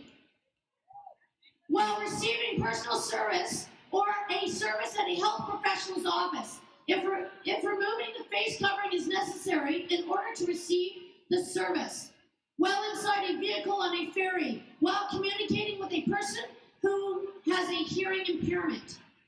Okay, so that's the only new one that's been added. So what I want you guys to all to do, you can actually come by after I'm done here and take pictures of this, or you can go and look it up yourselves on as Ministerial Order numbers M012.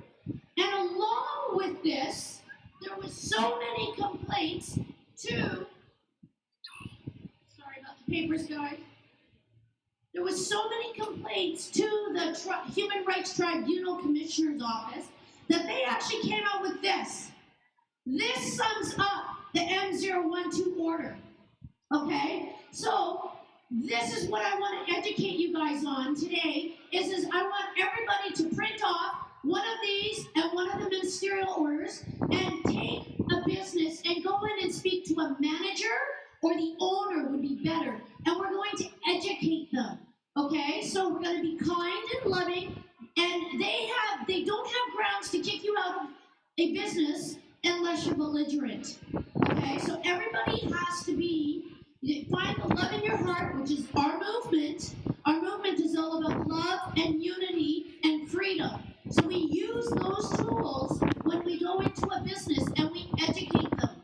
They are in fear. Remember what Michelle was talking about earlier, right? She was talking about the cognitive dissonance and the fact that people's brains are shrinking, about the amygdala, about the pineal gland, all those things come into play. So you have to be really patient with these people, okay? So I actually would like to call up a friend of mine. I want to do a little demonstration. Where is she? Simone, where are you? I'm looking for somebody here. She's my partner in crime. Simone! Simone! I gotta find her. Anyways, hang on one sec here. Can you get Simone? Can somebody get Simone? So what we're gonna do is we're gonna do a demonstration on how to approach a business owner in a store. And we're going to educate you guys the best we can so you guys can all go out and we can go one store at a time, because this is how it's gonna have to be now. And my experience so far in Victoria has been atrocious. I actually went into the Dollar Tree this morning looking for batteries, and I was successful. I spoke to the manager, and she took pictures of all my paperwork. She was so excited about it. And then I said, well, can I buy my batteries now? And she looked at me and she said, I'm sorry, I can't serve you. I can stand in the store, but I can't serve you. And I was like stunned by it. So this is the beginning. We need to start changing the stores. So here we go. So Simone, I'm going to be the business owner. And then Maria called me and she said, could you pick up your Closer. And we were able to go to Walmart. No hassle at all. They asked one time, they said, are you exempt? I said, yes, they are too. Thank you. That was it. So we were able to buy in Walmart, but you weren't able to buy in the small business because they are under lockdown. Walmart's not. That is a double standard. They're telling me there's not. There is a double standard. So Simone is going to be the person coming into the store, and she has to convince me that I'm going to be able to let her in the store, and she's going to educate me on this. Okay, so here we go.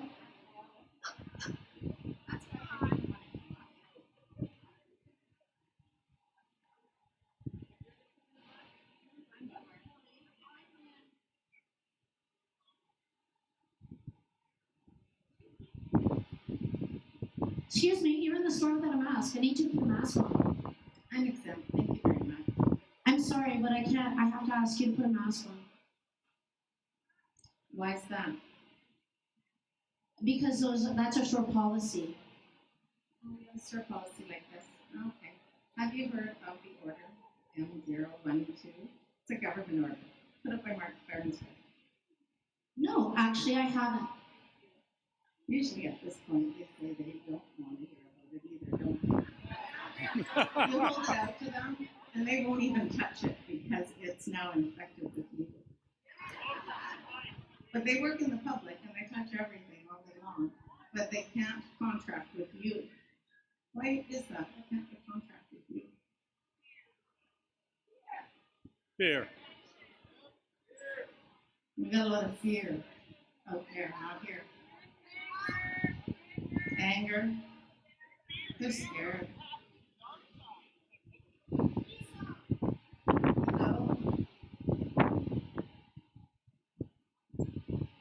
So I don't want to look at that. I don't know what you're talking about. I've never heard of it before, but I need you to leave the store if you're not going to put a mask on.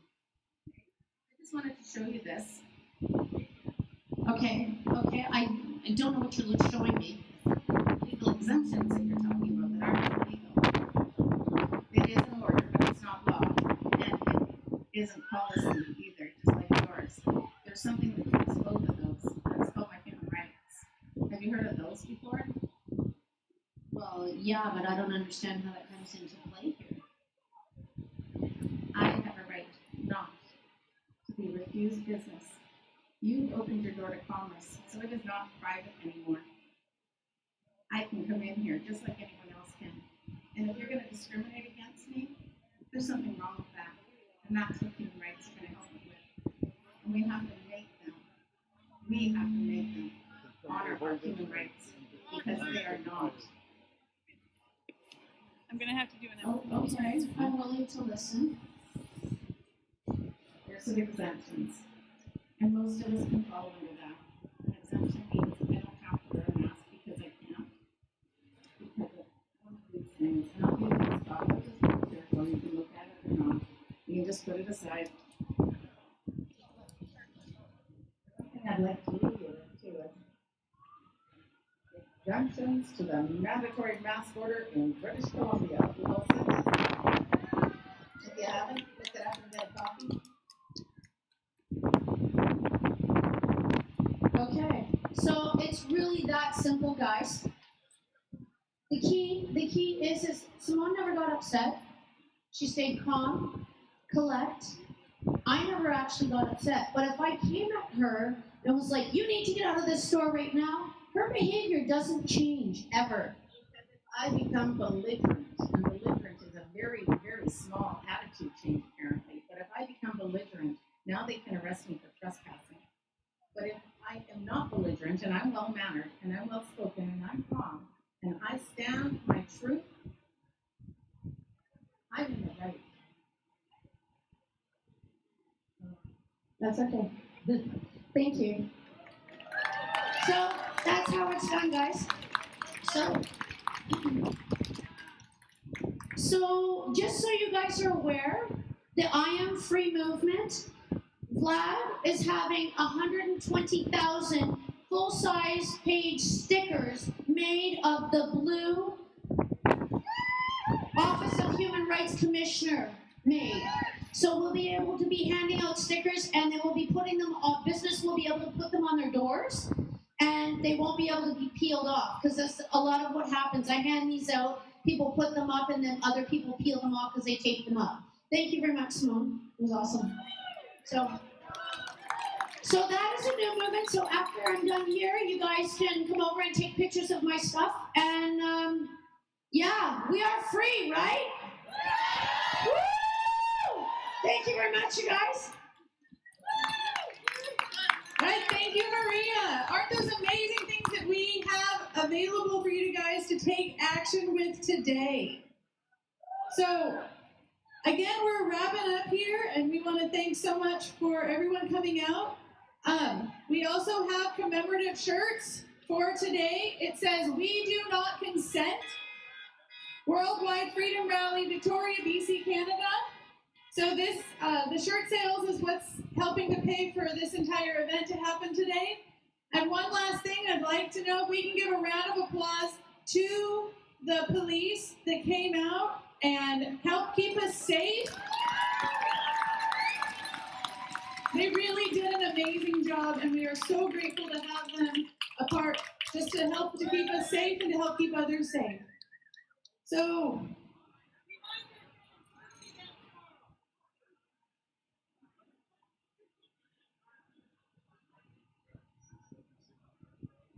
yes, so there's a few thank yous that we are going to be doing.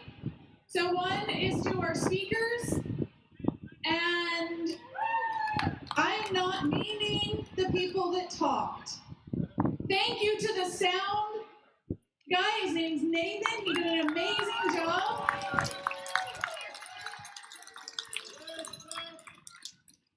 We could not have done this without him, and we are so appreciative. And actually, the donations that we take in from the shirt sales are going to be going and helping out with his cost and so forth of putting this on. We also have the speakers. I believe Dawn is still here. I'm not sure if Bob Martin's still here, but they did an amazing job. You can watch the replays online. And yeah, Vaccine Choice Canada is here. You can get more information. They are not an anti-vax group, but they are for vaccine choice. And what they strongly believe is where there is a risk, there should be a choice. And nothing with the vaccine or injection or any medical treatment should be mandatory. They should be a choice. So yeah, if there's nothing else that anybody has. Yes, so where are we going to be at tomorrow morning at 10 a.m.? St. Andrew's Church at View and Blanchard, 10 a.m. to be standing up for our right for religious freedoms. So where is that, 10 a.m.? View and Blanchard at 10 a.m. We'll see you there. Yeah.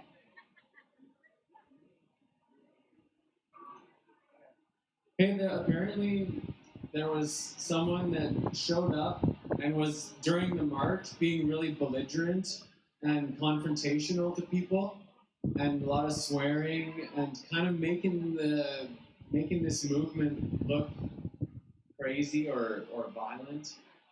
And sometimes people are actually paid by nasty agencies and people to actually provoke and make things look bad. And so I just encourage everyone that if that's happening, if someone's being really belligerent and swearing and being really nasty, and you can talk to other people and you can go up to that person and say, hey, that's not welcome here. That's not what we're about. We're not about hate. We're not about violence. And you're not welcome here. And we're on to you. Anyway, and also usually at 1 o'clock in Beacon Hill, there's prayer and praise. Some wonderful radical Jesus lovers. And Aki has something to say. Can I just say one thing about Mass too is, I think we can't expect the government to do something that we ourselves are not willing to do. And I'm a dad. I have 4 millennial generation kids. I'm Gen X, and my kids have trust issues with people who aren't honest when we're not transparent. And so that means I think we have to be more honest with our own journey, with our own addictions, with our own fears, with our own insecurities. Because sometimes we misrepresent ourselves too, right? We hide behind these glasses and try to look cool. And like, I'm 47 years old, and I just want you to know, I think I'm pretty sexy for 47. But it would be really gross and not okay for me to misrepresent myself, because someone might say, well, you look like you're 37 or 27, and then try to prey on, there's children here, but you know what I'm trying to say, is sometimes we misrepresent who we are, and we also hide behind masks, and we hide behind food and sugar and binge watching Netflix, and we watch other people do cool stuff. And I guess what I'm saying is we also need to be more holistic and just more honest with who we are, how many times we go into deception and half-truths and play roles. And I think it's time for us just to walk in more freedom. And not just in the store, but to be more naked emotionally with that next generation who really needs us to be more authentic than we have been. Yes, thank you so much. So what he's saying is we need to take the mask off, and that means the imaginary mask as well. We really need to be authentic, be peaceful, and really share the love, like Simone was demonstrating, that you cannot be belligerent at all. You cannot be an ounce outside of being peaceful, because that's when we end up not being heard. So again, thank you guys so much all for coming out. And if we're going to go ahead and crank up some tunes so a dance party can start as we're cleaning up as well. Thank you so much. Blessings.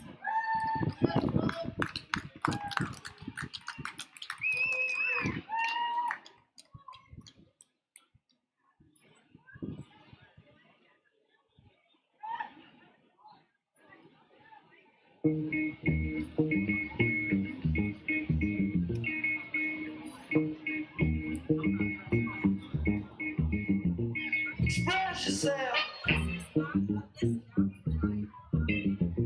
Express yourself. You don't never need help from nobody else. All you got to do now, express yourself. Whatever you do, do it good. Whatever you do, Lord, Lord. Do it good. All right.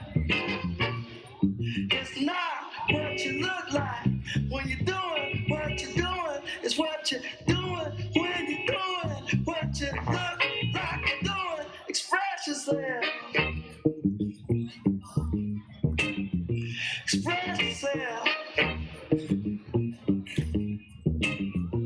doing it on the moon, y'all. In the jungle too. Everybody on the floor, jumping like a kangaroo.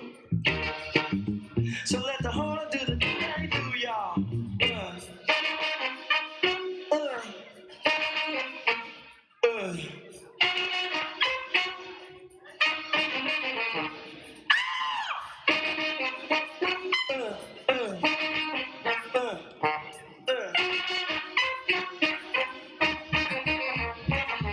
Some people have everything that other people don't. But everything don't mean a thing. If it ain't everything you want, express yourself. Express yourself. I do it. I do it. Do it to it. Gonna do it. Y'all do it. Get it. Express yourself. Express yourself.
Thinking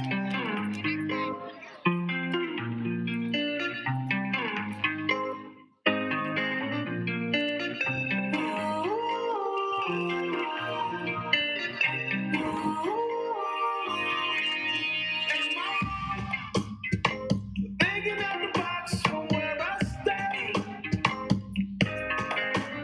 Am I wrong? Saying that I choose another way. I ain't trying to do what everybody else doing. Just cause everybody doing what they all do. If one thing I know, I'm forward, I'll grow. I'm walking down this road of mine, this road that I go home. So am I wrong? Thinking that we could be something for real. Now am I wrong for trying to reach the things that I can't see? That's just how I feel. That's just how I feel. That's just how I feel. Trying to reach the things that I can't see.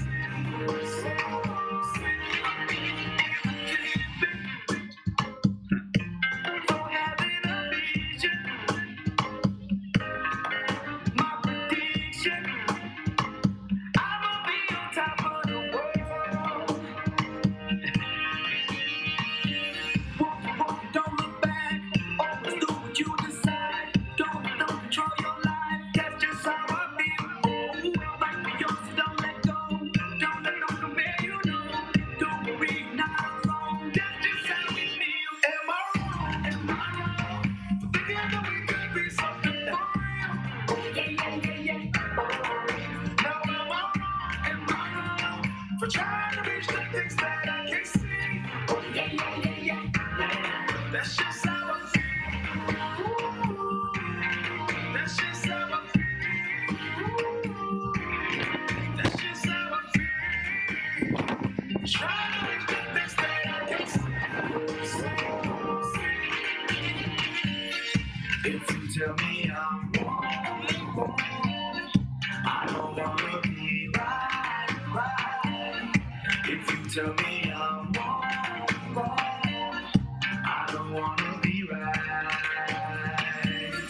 If you tell me I'm wrong, I don't wanna be right. If you tell me I'm wrong, I don't wanna be right.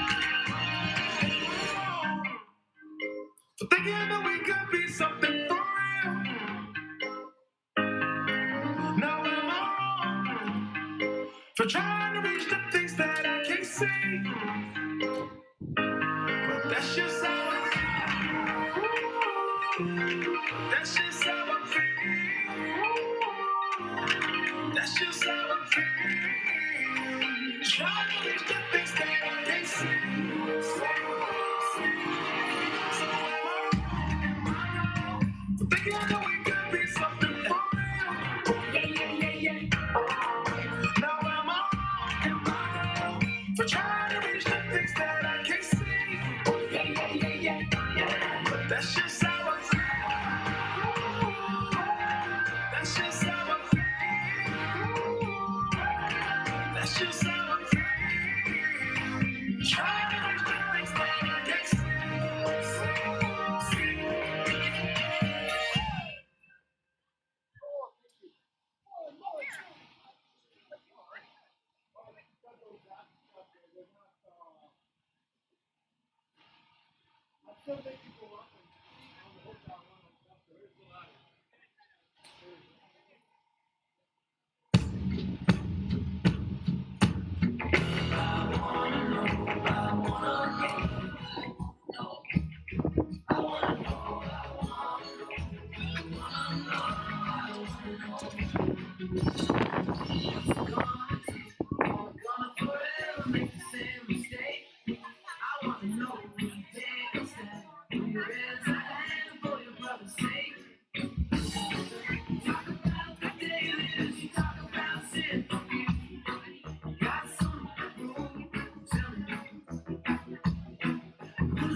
What's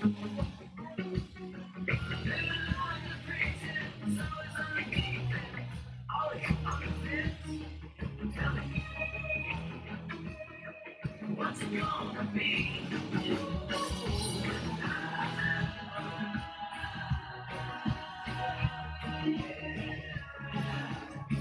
What's it gonna take? What's it gonna take?